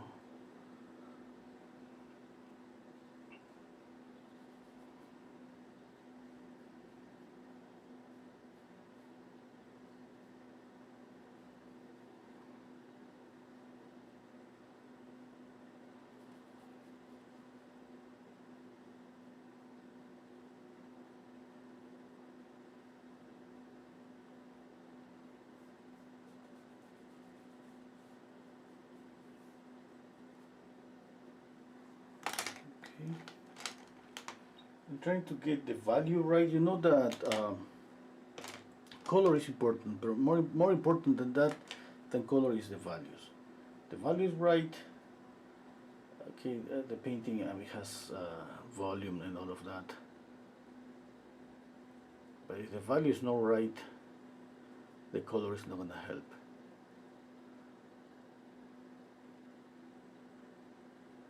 The color helps when we use temperature, when we grade down the color and all of that, just to create the illusion of depth. But color alone without value, it doesn't work. I mean, color and value are stick together. There's no way to separate them. We separate them in order to understand them. For example, when we draw, it's just about value. Okay? When we paint, it's about value and color. Color has value. It has its mid-tones, shadows, lights, all of that. But if the value of your color is not right, I mean, you're gonna feel, you're gonna see that something is wrong on the painting. Right? And some painters, they say that just value is more important than color.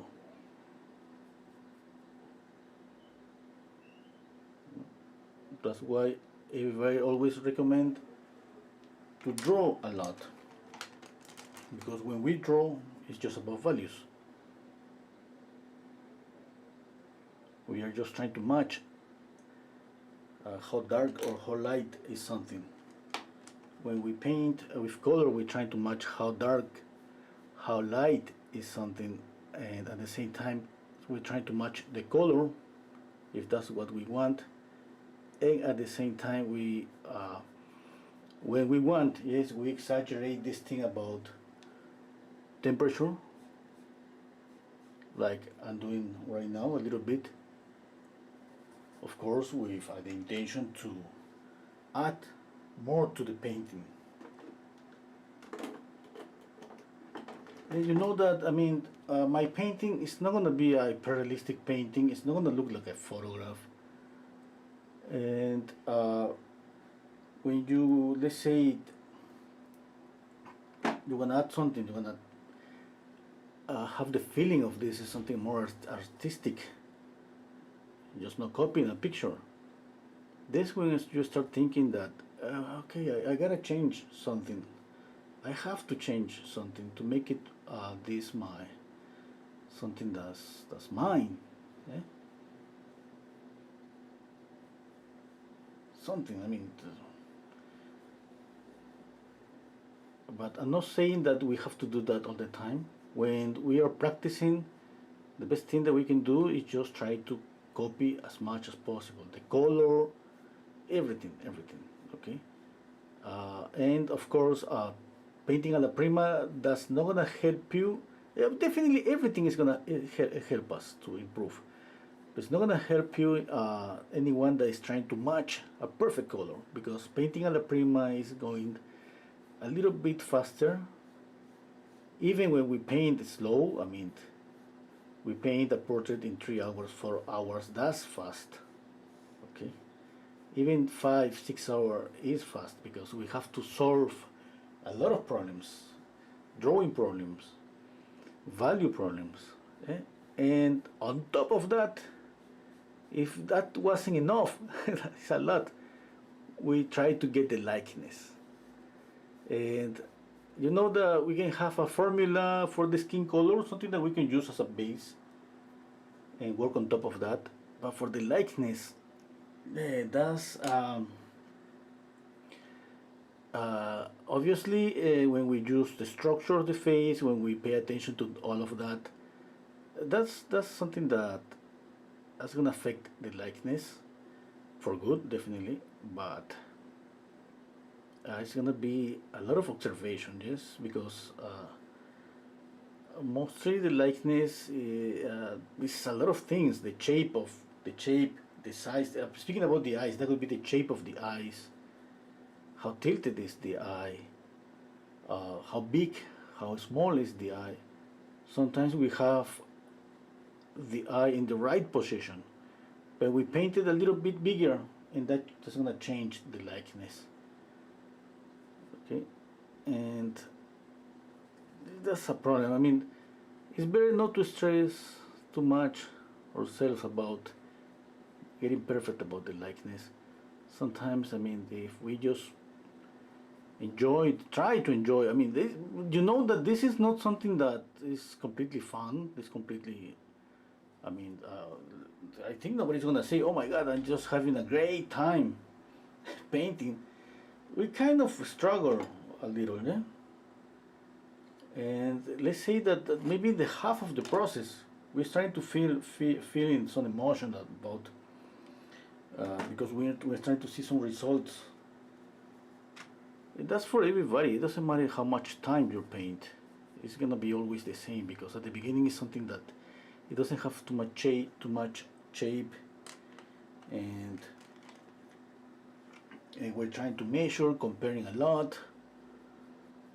Think about color, think about proportions, and all of the things I told you.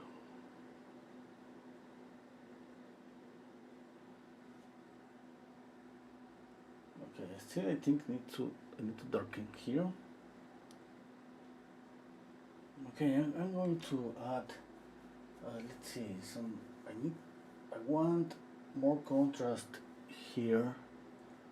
But let me think, okay? Because you know that I decided to change things a little bit, and I have to go back and forth adjusting this all the time.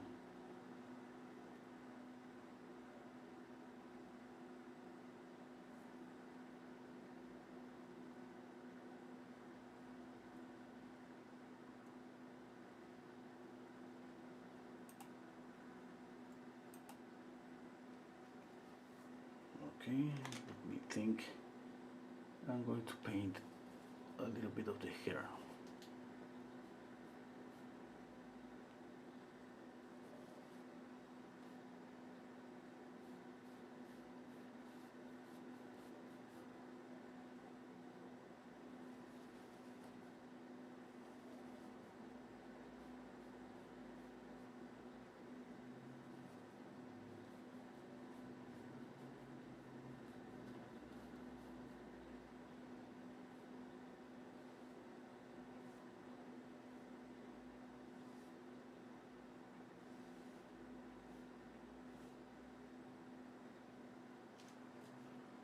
Okay, let's blend.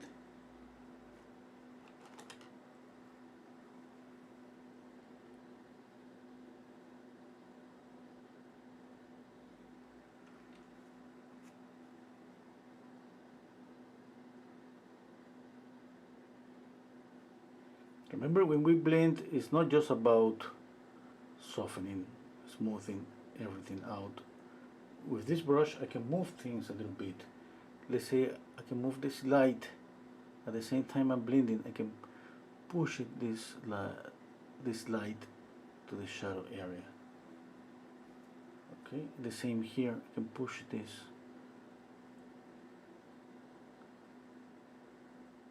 This affect the likeness too. For example, you see a little bit of shadow there. Okay, now I'm blending and I'm moving that. It's not just about that I want to just get rid of the brush strokes. No, it's not about that. And sometimes I add to this brush that I use for blend a little bit of color on the tip, because I want to blend and I want to darken up here a little bit.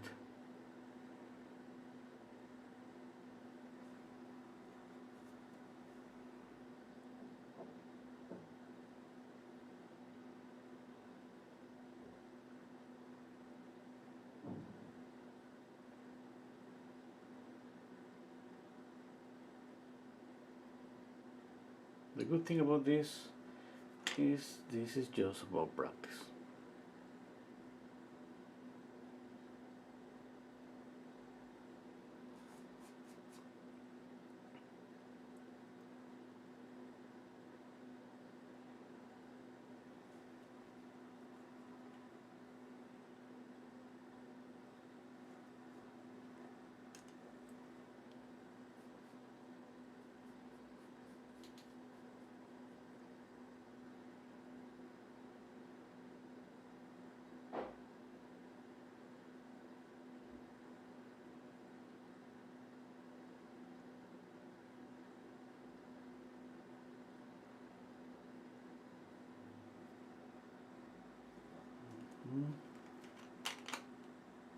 blend these areas, I have to use a really small brush. It's a number 0. These are the ones that I basically use for details. You're gonna see that I use this in almost all of my videos. I have changed these ones for these ones. Number 4. What happened is number 4 is kind of close to number 0. Yeah.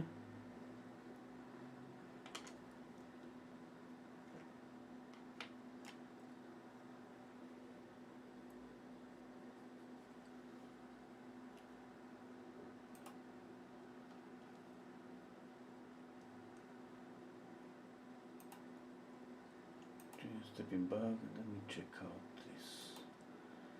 I need to lay it up here a little bit more.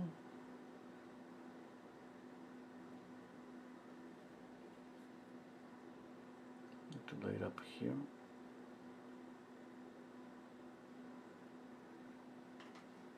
Okay.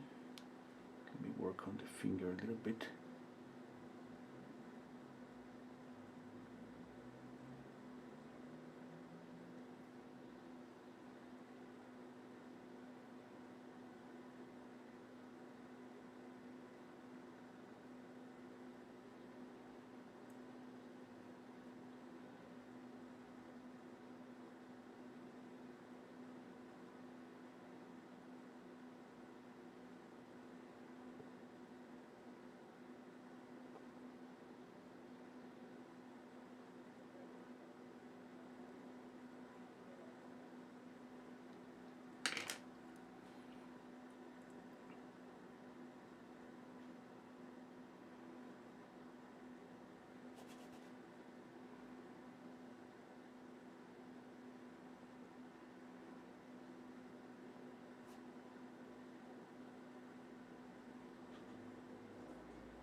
Let's kill this blue.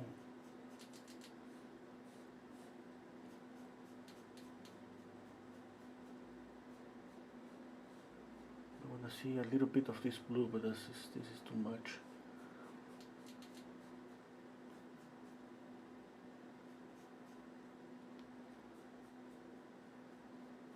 I think that's better. Yeah.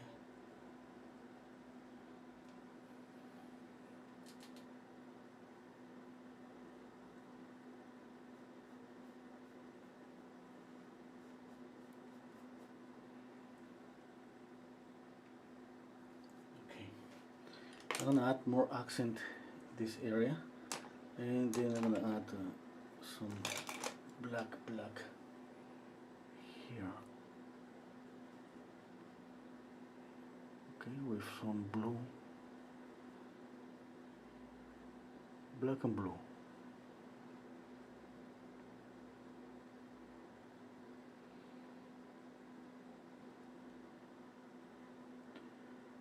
Let's see if I keep this really sharp.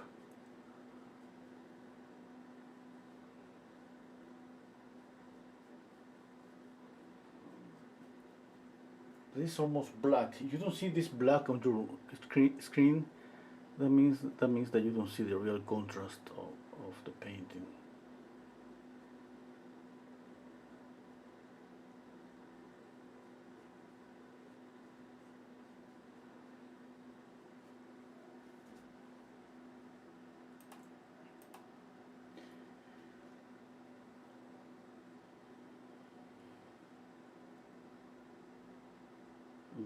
I'm gonna read the comments. Hello Miriam. Hello Anna Malu. Hello Latex. Bye Nikki.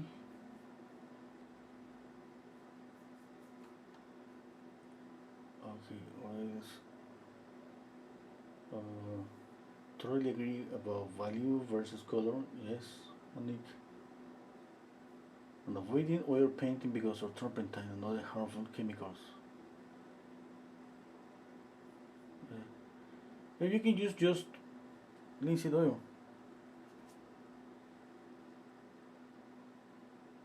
Mm. Okay. Hello, Mervat.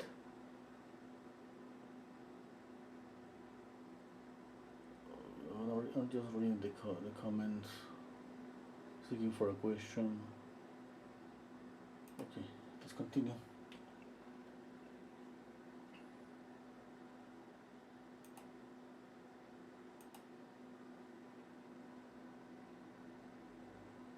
Okay, let me see. Let me see. Okay, okay. I'm squinting my eyes, just comparing. I'm going to dark this area a little bit more.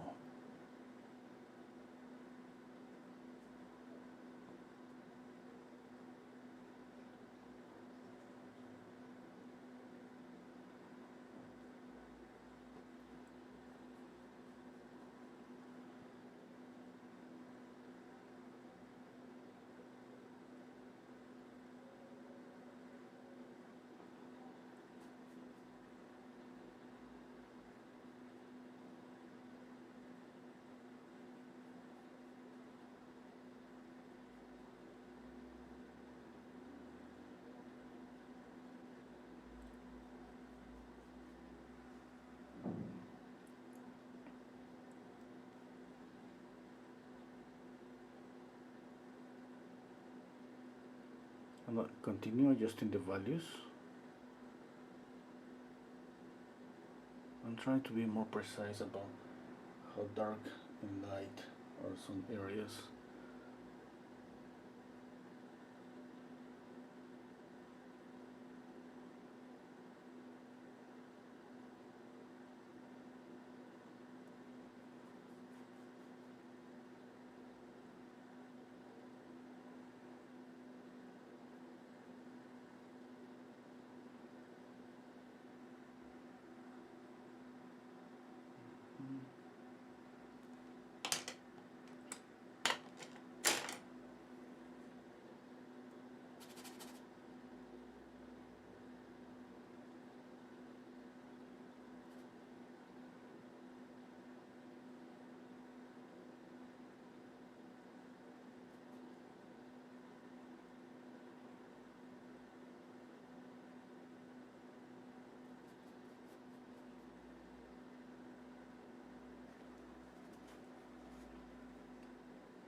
Okay, let's see.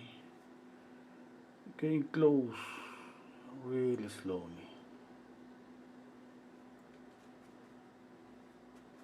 Okay, need to work on the eyebrow.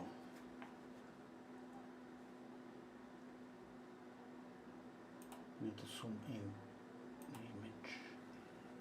Okay.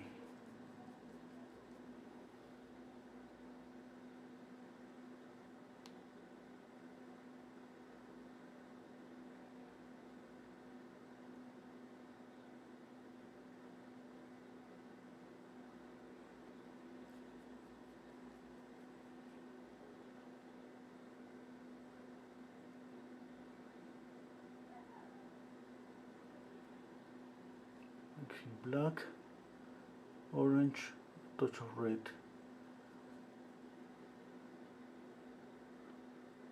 That's the way I mix my any brown that I want. More orange and red to make it more orangey.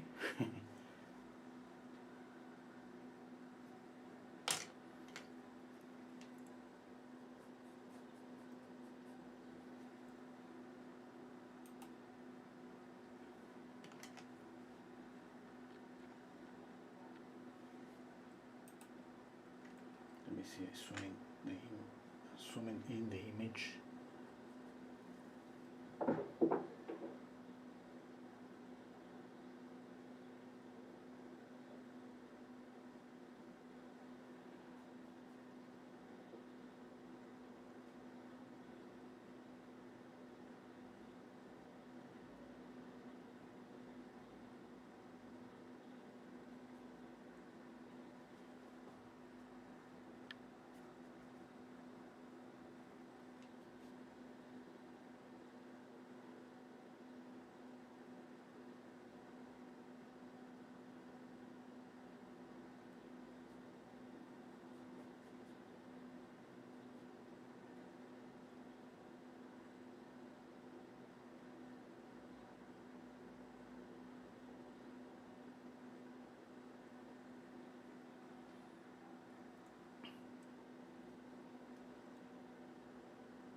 too orangey, maybe.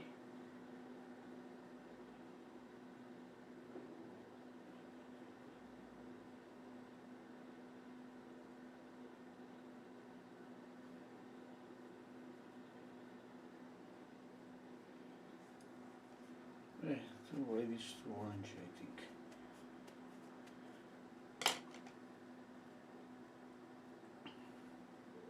A little bit of orange. Okay, no.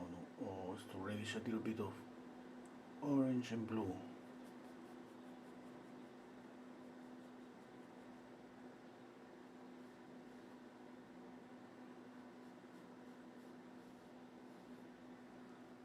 Okay, orange and blue. It has some kind of a neutral orangey color, and it could look even sometimes a little bit greenish. I'm using that color to neutralize the reddish of this color. Let's see if that works.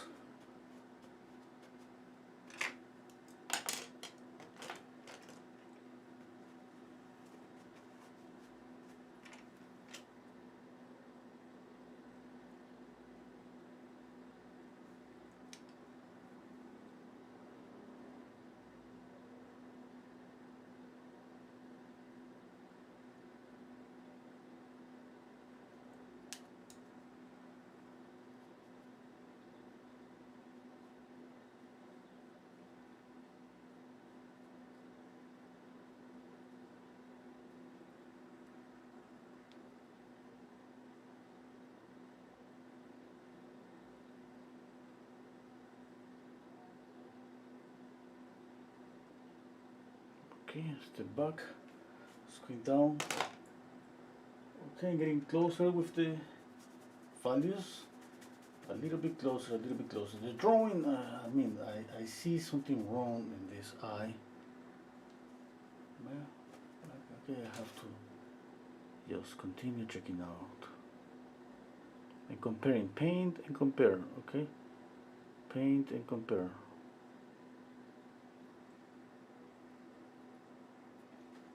This area I think is okay. You know that I'm planning to add some orange here, and I think it's perfect to add this kind of reflected light between the eyes between the fingers.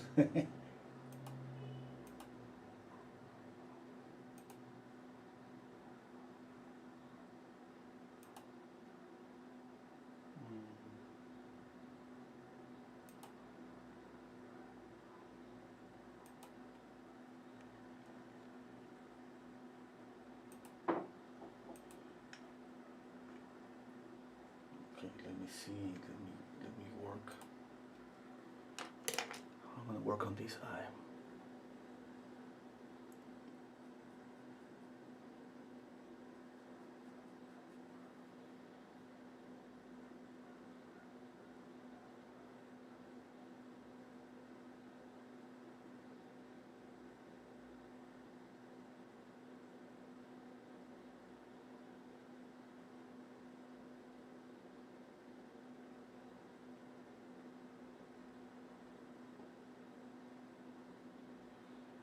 Okay, need a little bit of red for the cheek.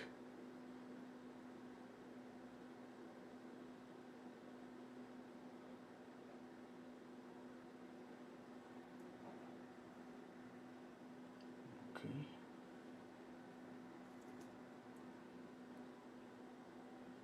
Let's use black and a little bit of alizarin crimson. I'm gonna make this a little bit darker here.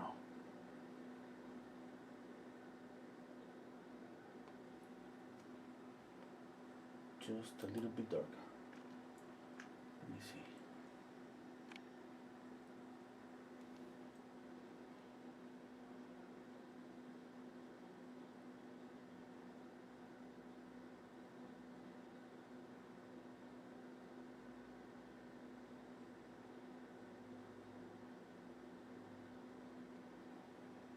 Just to add an accent. You know that this area here is more reddish. This that is going close to the tear duct. Okay.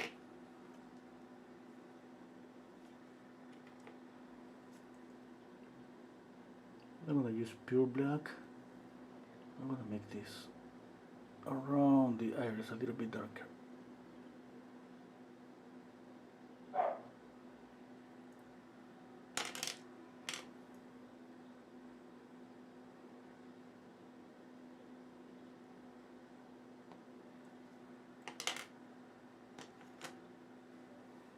I'm exaggerating this highlight because it doesn't look that bright on the picture.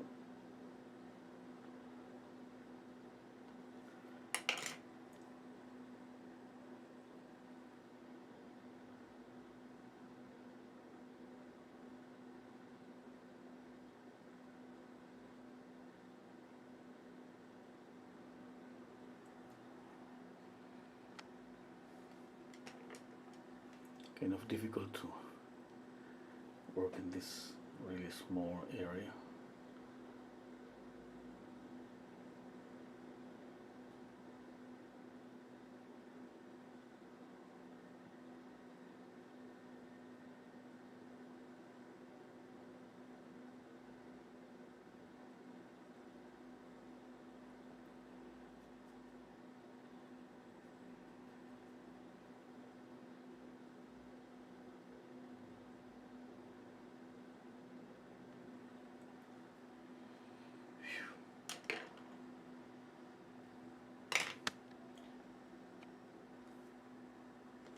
It's not perfect.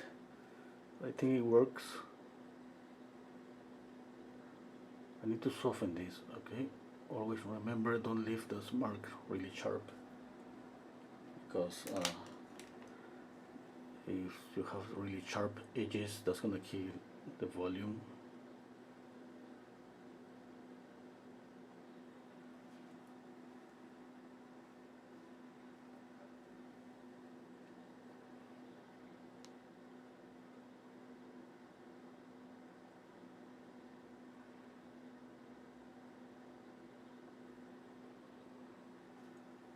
What time is it? 2 hours and 12 minutes. Okay, I think I gotta work a little bit faster. You know that 3 hours, that's my limit. But I'm trying to make my limit 3 hours.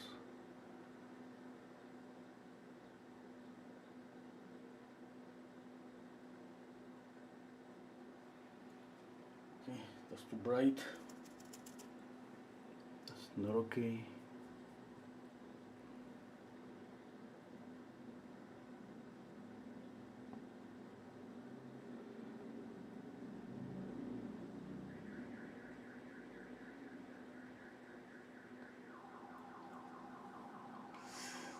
Something's not okay about this eye.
Hello Celeste, hello Antonio, hello Jorge, hello Marion.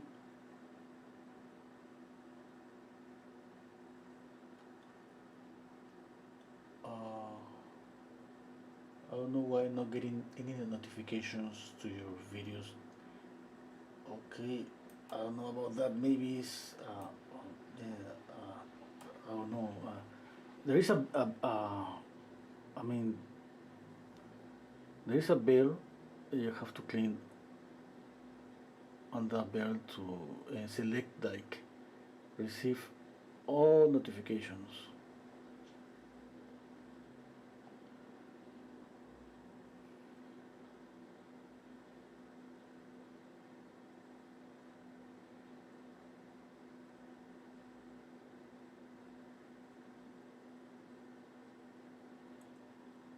I assume that's gonna be maybe some YouTube issues.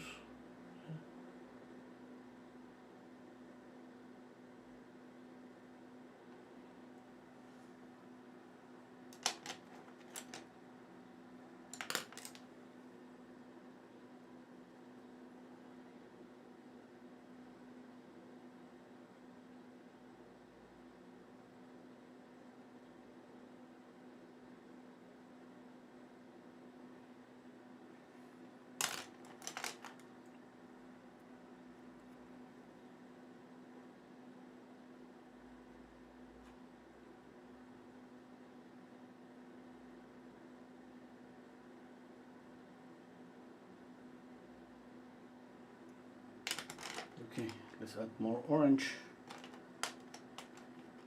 A little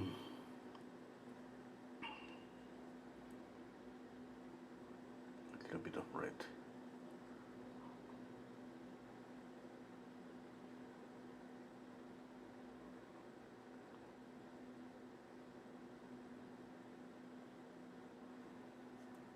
Okay, let's try to make this glow.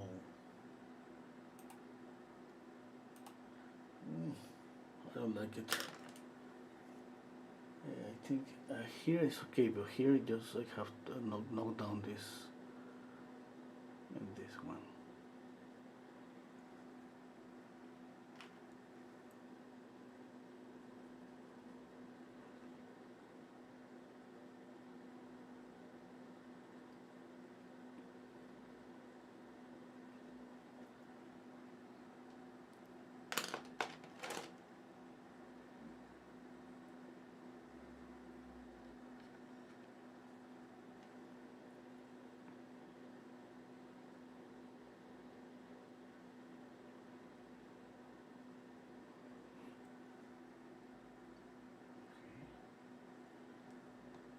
I think I love this.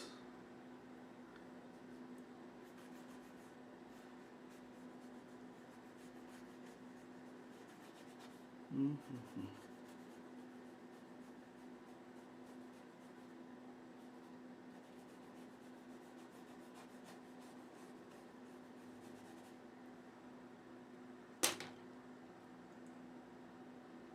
Okay, let's see.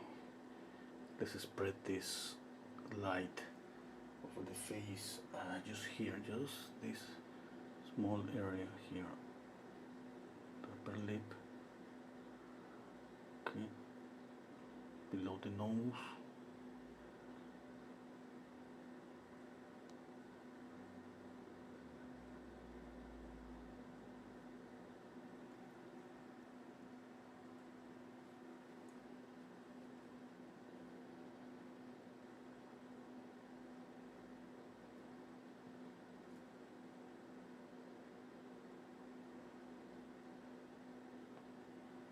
Let me see.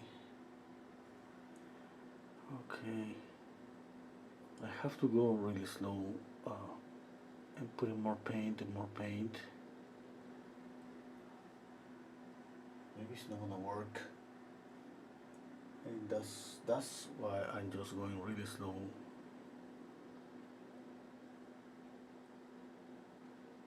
More paint here again.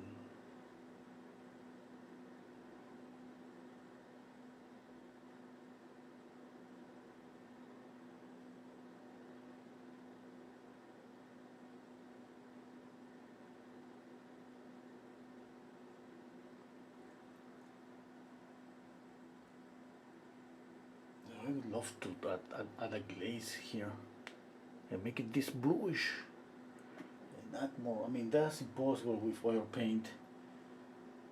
Now I would love this to dry faster, like acrylics.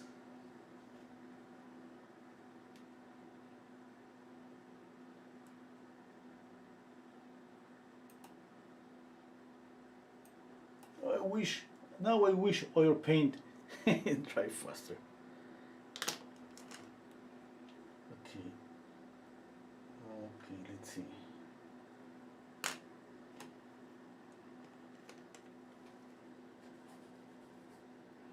We have to continue working on values. Remember, okay. Now I'm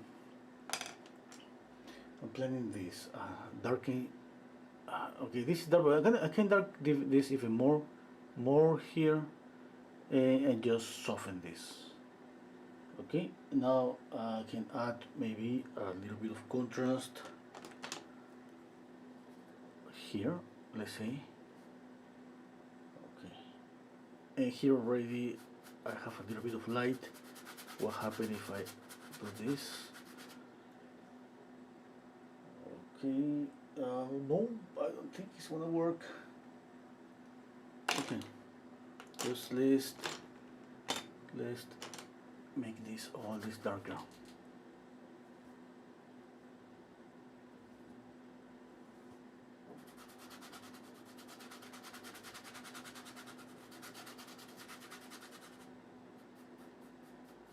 Okay, I think here I can keep some light there.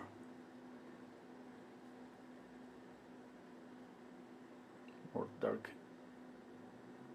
here. Okay. Let's see. The idea is just to, I mean, add contrast here with color and with a value contrast. Here is about, for me, control this, make this darker a little bit, or just keep it there. When you keep something like, let's say, a little bit lighter, is because, I mean, obviously, in this case, I want to create some transparency here. But maybe it's not gonna work. Let's see.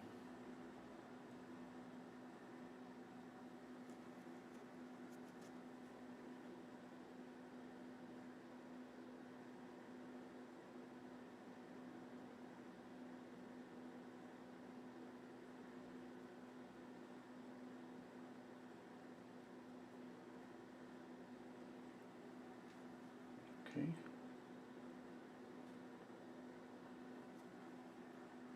And another thing that I'm planning to do is obviously soften the edges in this, the last fingers, and keep this sharp.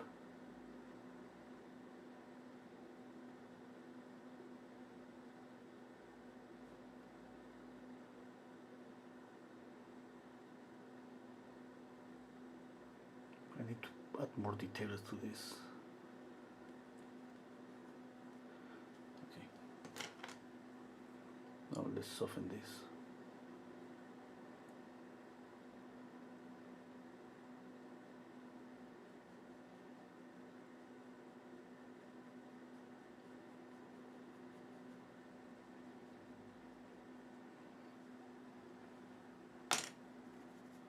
Okay, just following color theory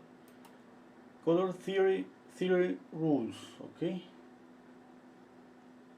the only problem that I have right now is just these values here, but okay, I have to continue. Just let's see. I'm gonna zoom in here. There is the hand. Okay, I'm gonna mix alizarin crimson with camion red, and I'm gonna make this dark, but this is a dark red. Yeah, because I mean, if this shadow is, there is some light, orange light, and I mean, I cannot skip some shadows here, but I have to just change then and make them more chromatic. That means that it means add more saturation to those colors.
I'm softening some edges.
Okay, what else?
And adding some touches just to create more, uh, bring more color to those areas here.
this eye is the problem.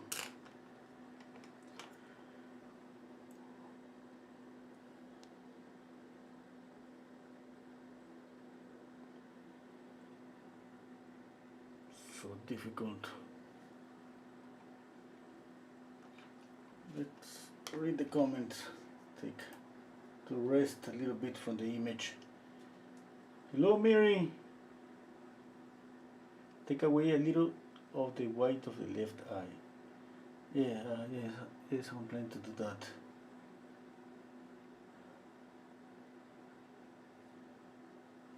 Miriam is asking me, I'm curious to know whether you will do her two pieces of jewelry and the pointy part of her hair on her forehead. Yeah, we'll try to do as much as possible. But the jewelry, I don't think I'm gonna paint the jewelry, just the earring, but not here. I need to work on the hand. I mean, it's just kind of flat. I have spent a lot of time on the face, but still not happy with the face.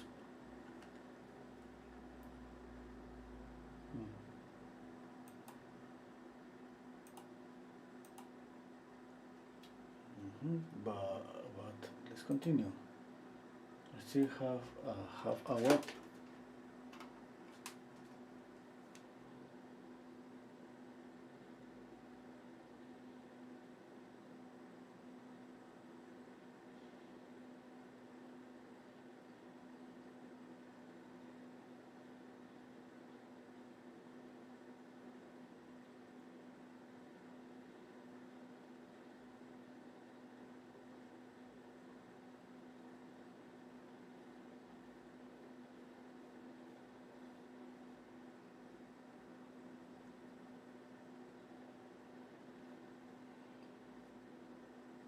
Okay.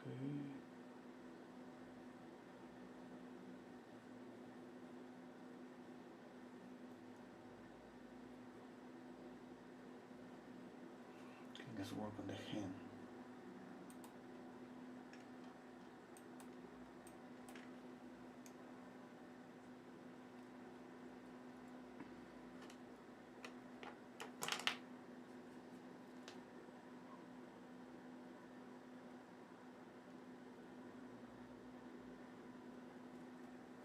Okay, need a little bit of shadows there.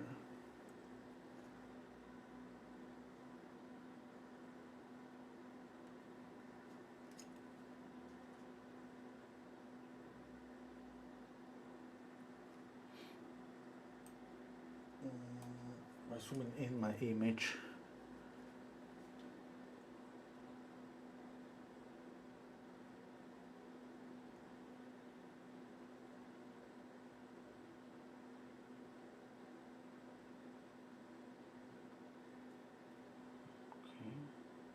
I mean, when I say that zooming in the image, I'm thinking, saying about here in my computer. You know, I have the image here in my screen.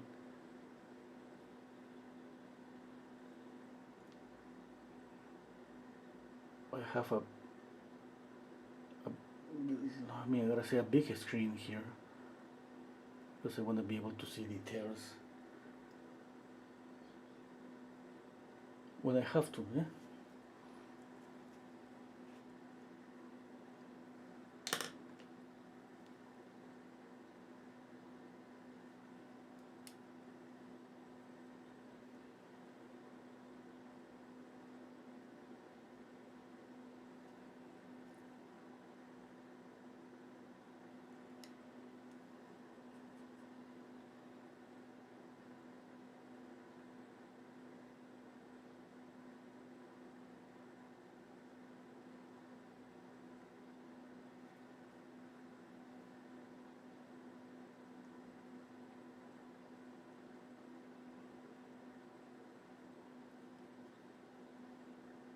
I'm trying to make this a little bit reddish. Just remember, if I'm deciding to add this orangey, really warm orange, this red I have to use for the fingers have to be more pinky. It's just like having a warm and a cool. color. The cool color is gonna be this red, and the warm, obviously, the orange. Okay, the idea, of course, is to create contrast. Yeah?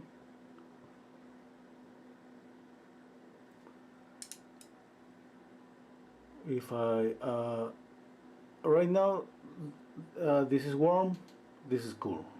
Okay, if I take out the orange from here, this is gonna be warm, okay? Because this is gonna be cool, warm. I mean, when you think about temperature, it's not always about extreme. I mean, yellow and violet, for example. It's about comparing both. If you have a pink, it goes more to the cool side. But if you put some, I mean, you mix a pink with red, carmine red and white, and you put next to that the pink, a pink mixed by alizarin crimson and white.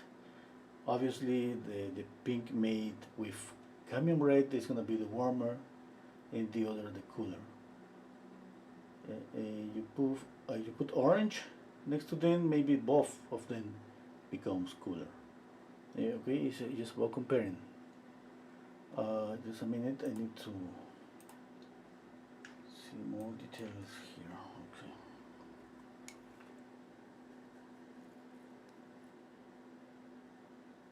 Whoa, what happened? Okay, pick up a little bit of this dark color here.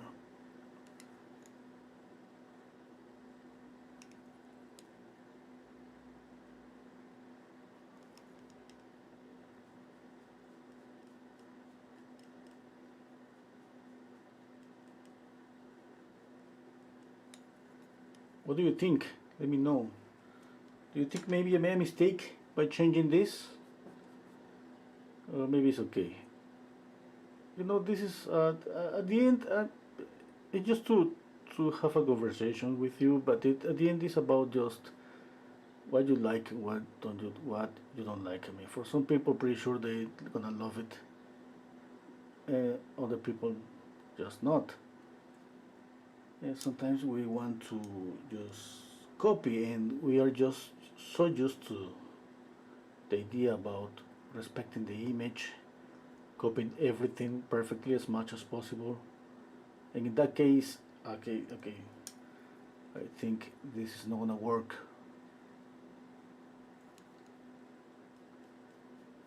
I remember when I was a student, when I see somebody making a change on an image, my first thought, my first thought was like, oh, okay, that person, he cannot copy what they see.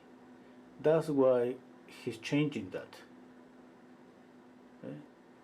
And that was my idea. There's nothing wrong about that, yeah, because that's okay. I mean, everybody thinks whatever, anything. For me, that was okay, and then I learned that I could change things. And first, I kind of refused to do it because I think it was for me kind of measuring my ability. I measure my ability to paint by copying things. If I was able to copy something really good, that means that I was good. And I was trying to match every color and all of that. And I remember when I paint a portrait, I was really hard. I tried really hard to get the likeness. Really hard. I mean, it was just like for me, it was just struggling every time. It was just comparing a lot, putting my painting upside down. I learned to relax the idea about to get the color right on a portrait, and instead using, let's say, some kind of basic colors to paint the portrait.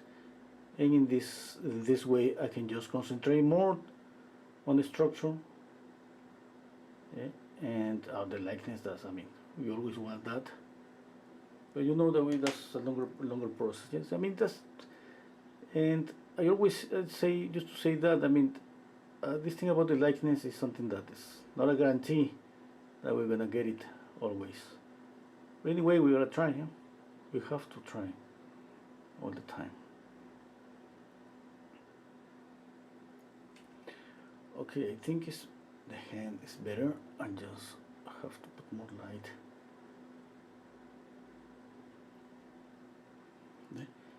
And I remember later when I tried to paint some abstract paintings. Okay, and then I wasn't able to do it. It was so hard for me. I remember when I tried as an exercise, it was really difficult. And then one teacher told me, okay, that happens because you just copy. You just want to copy everything. And because in an abstract painting, what are you going to copy? It's just the harmonies that you have learned in color theory. All that information is just in you. It's not outside.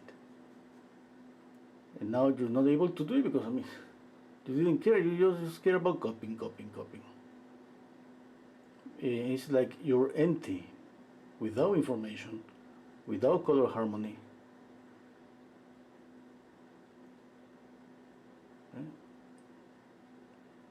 And then I started to say, what? I mean, what? This is not possible. Why is this so difficult to paint an abstract? It's because I didn't have the idea about harmony, about how grayish colors works, accents, nothing. My first try, all the colors were bright. It's like I throw all of them on my canvas, and there wasn't a focal point, there wasn't a harmony, nothing. By the way, I mean, I'm saying that because it's really good to practice painting abstract paintings, to practice color theory. I mean, I know that's completely opposite to what I do, but that's reality. That's what it is.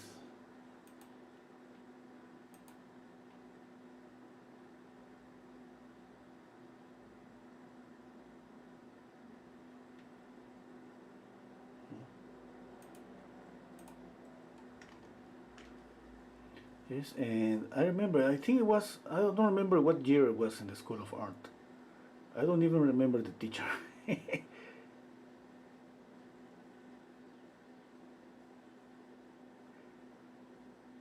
was really amazing anyway for me to understand that I needed more. And I just started to pay more attention to mixtures, and I had to study again color harmony. I have to go over my books, over a lot of charts that I have painted on the color theory course. Theory course, I mean, that's a course that we take for 1 year in the School of Art. No, for 4 years. Every year is something, it changed a little bit.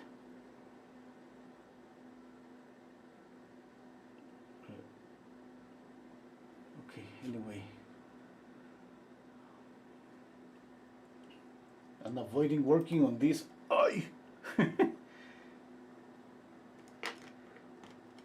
The best way to fix that is just make everything blurry here.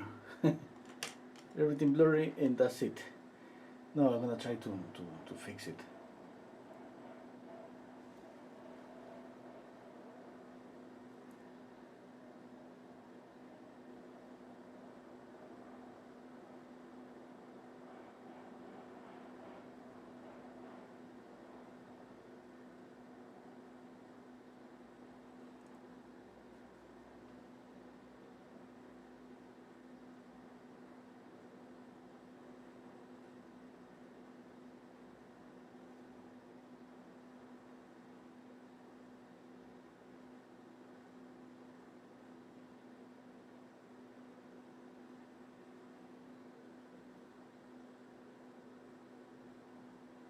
Kind of difficult to work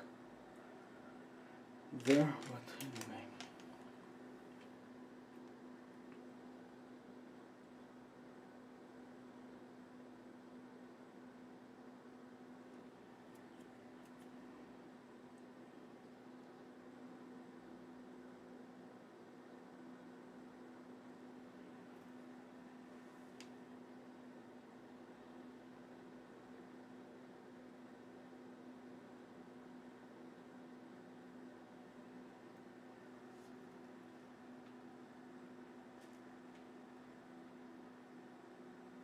Okay. What else? I would love to add more of this. I mean, that's one problem that sometimes we love something and we just we want to add more of that. I would love to add more of this orange even here on the nose, on top of the and here in this reflected light. Make it just like a spread that orange warm light everywhere. Okay, I know that maybe that's not gonna be okay for the painting.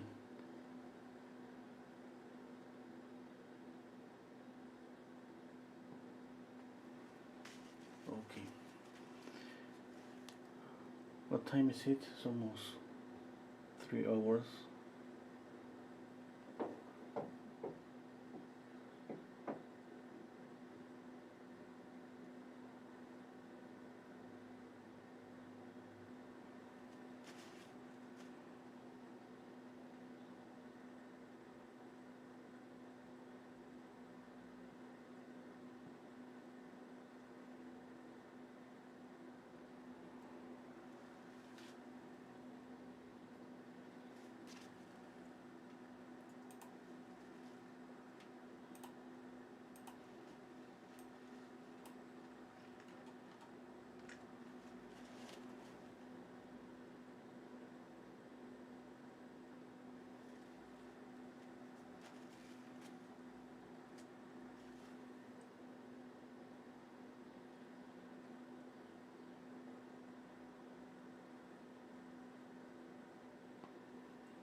Read the comments. It's beautiful. The more you change your mind, the more I learn. Change. Thank you, Mary. Miriam, in the photo, her little finger looks a bit curved. Yes, yeah. I'm gonna try to fix that. Tilt eyelashes down a bit. Okay. I'm gonna check out on that too. On that too.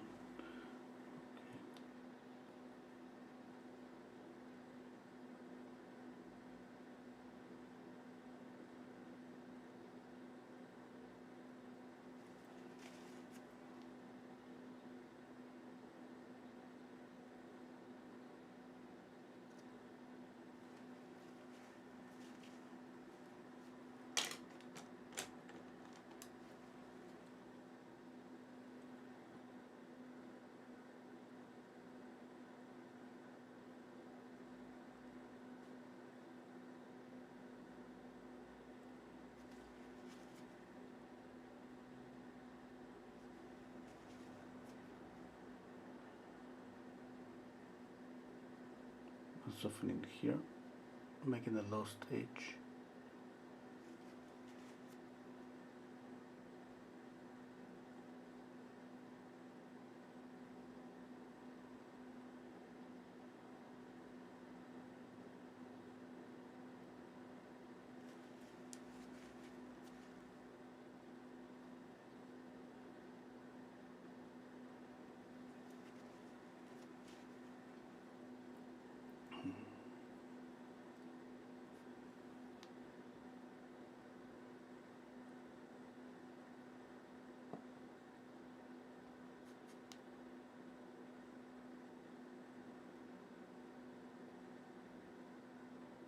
I'm softening this.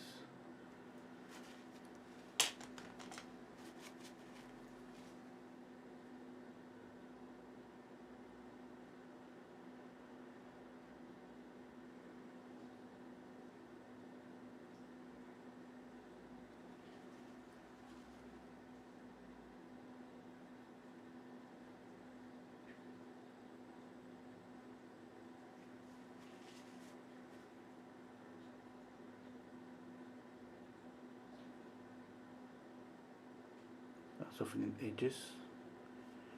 Okay.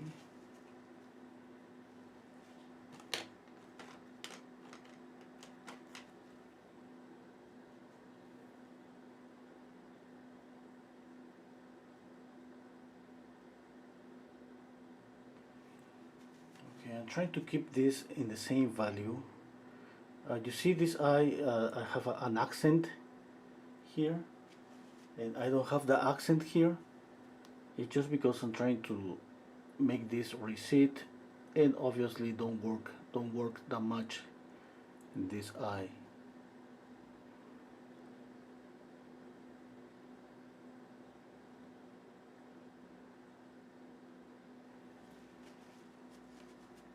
Okay, that's my intention.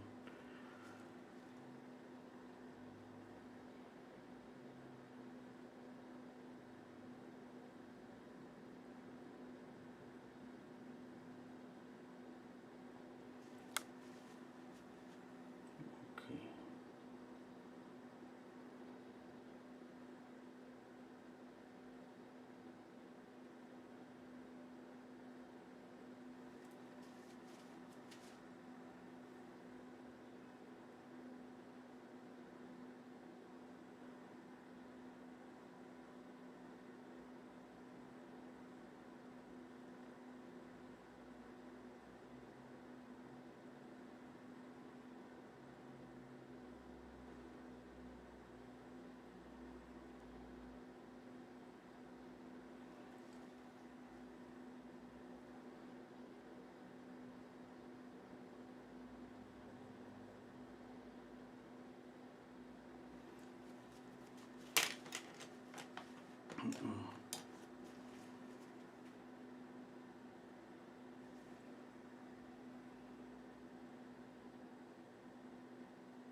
Okay, so I'm just adding some accents. Okay. I'm not gonna be able to copy exactly the color, and since I decided just to make all this blurry, okay, the idea is this to get lost here.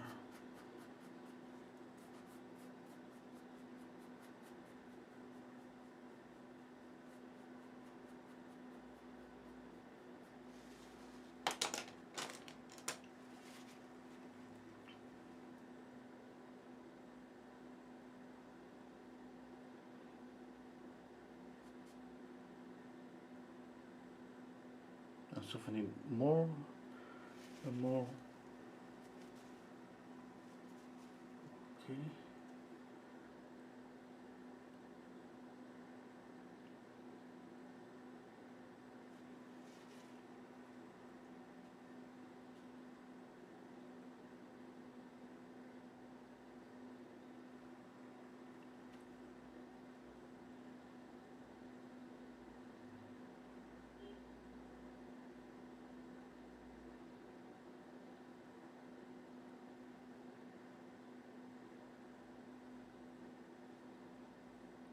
Okay.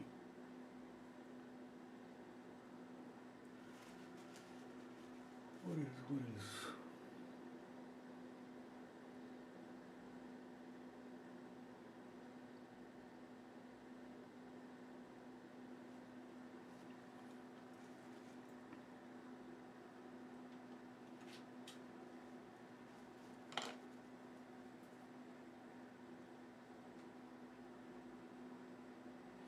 Okay, thank you, Miriam.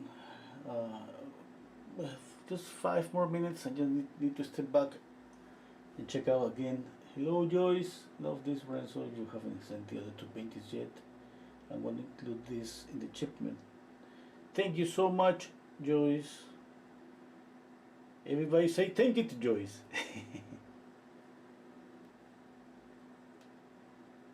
Okay. I'm gonna read the comments. Scrolling up. I just wanna don't see the painting at least just 1 minute.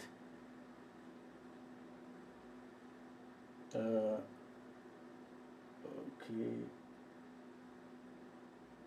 I'm just reading.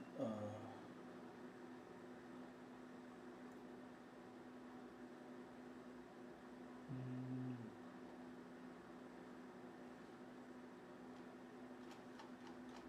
okay. Let's check out again.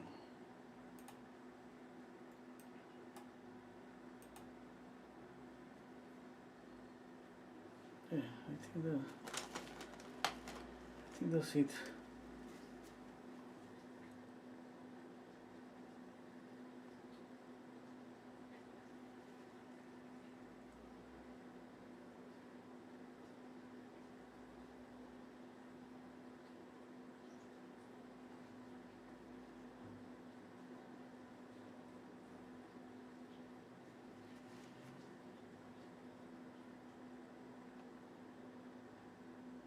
Just picking up just a little bit of paint, but making really thick.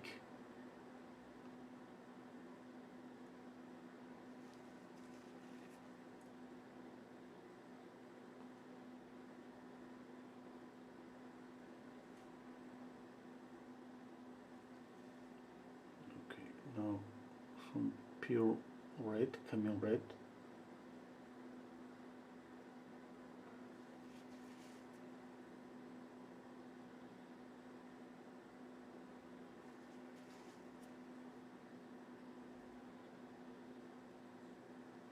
These are the last accents.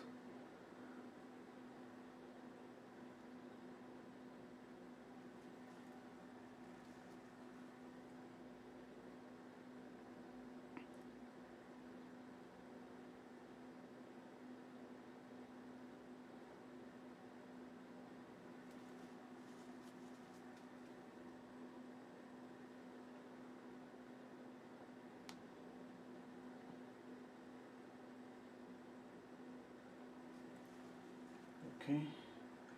That way I feel that this is glowing a little bit more.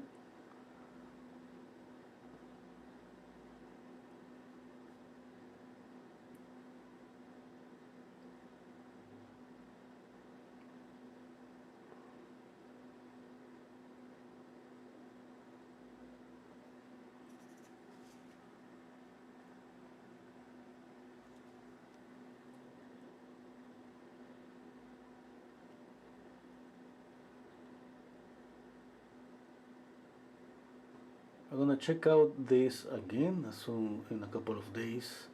I usually don't like to see the painting the next day, because what I'm afraid that maybe in a couple of days I will see this orange here is just gonna be maybe too bright.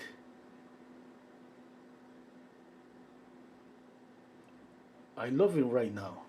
Yeah, but you know that we see things different after a couple of days.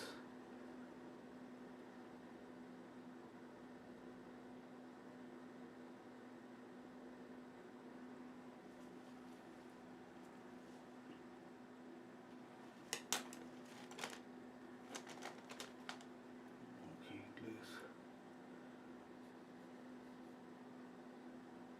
paint this.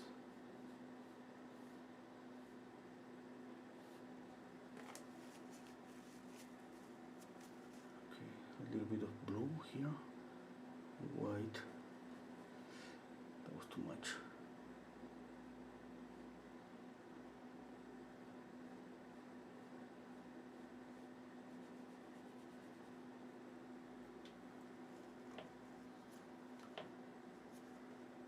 Okay, I'm gotta check out this. I mean, if it drives the attention too much here, I'm just going to kill down this in a minute, okay?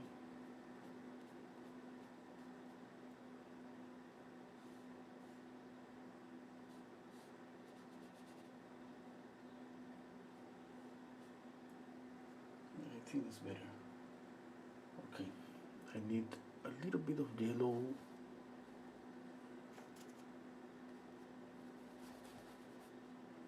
I have to clean this.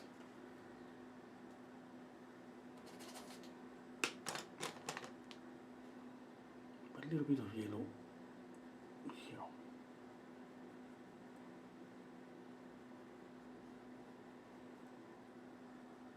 No, I don't like the yellow there.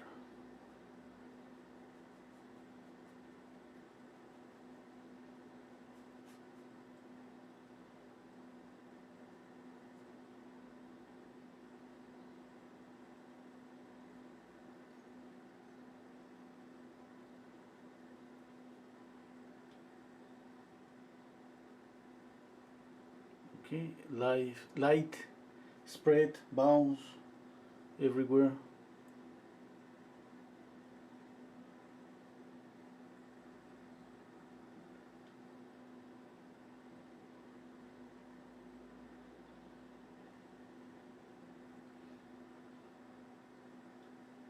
Okay, I think that's it. Just I'm gonna check out here. Okay, I wanna retouch one eye definitely. Okay,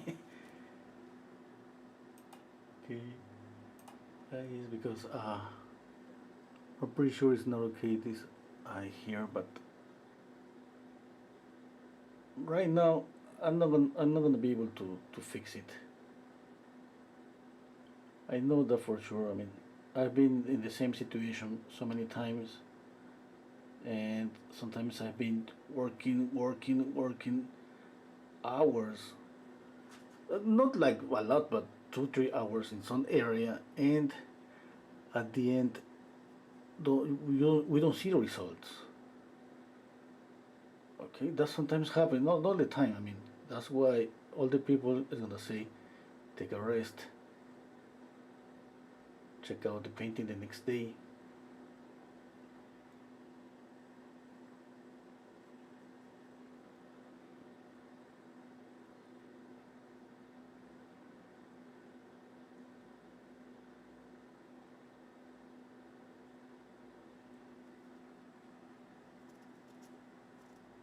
Okay.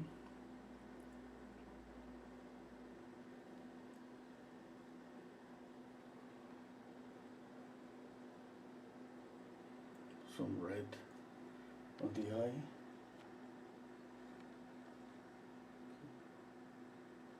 See.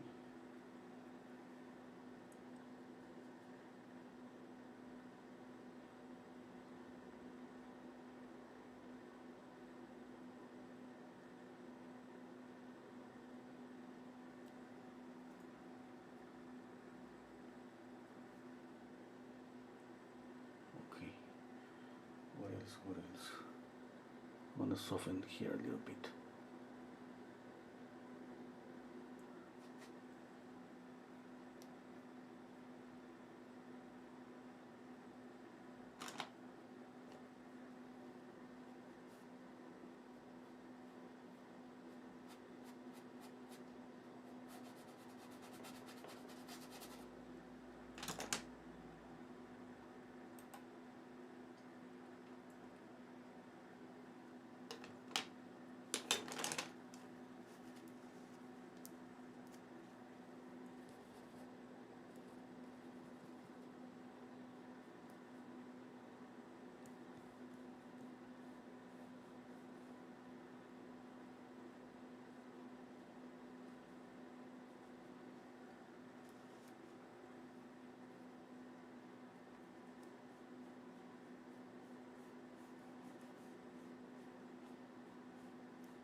little bit of a highlight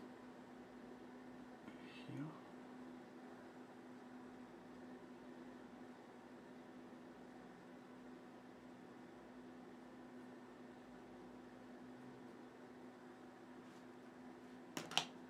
Yeah, that's it, I think. Too much orange? What do you think? It was too much orange, maybe.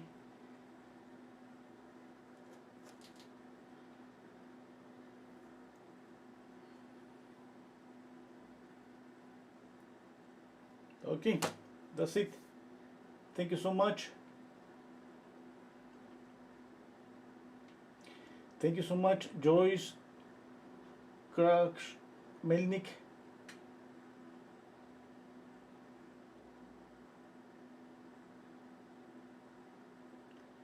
And okay, I'm curious what you do to have your oil painting dry fast. Okay, I gotta wait at least for this one at least a week. Yeah, and I think maybe for this last brush strokes of white, maybe it's gonna be more than a week. Yeah, because white it takes more time. I don't know if you can see a little bit of thick paint here. So it's just a little bit, but it's enough just to keep that small area for to dry maybe more than a week. No, not like 2 weeks. Yes, 6 days. Sorry, 8 to 9 days. Hello, Fanchong. Thank you. Okay, bye everybody. Thank you so much for being here with me. Hope you enjoy. Hope you like the painting. Thank you so much. Take care, you all. Bye.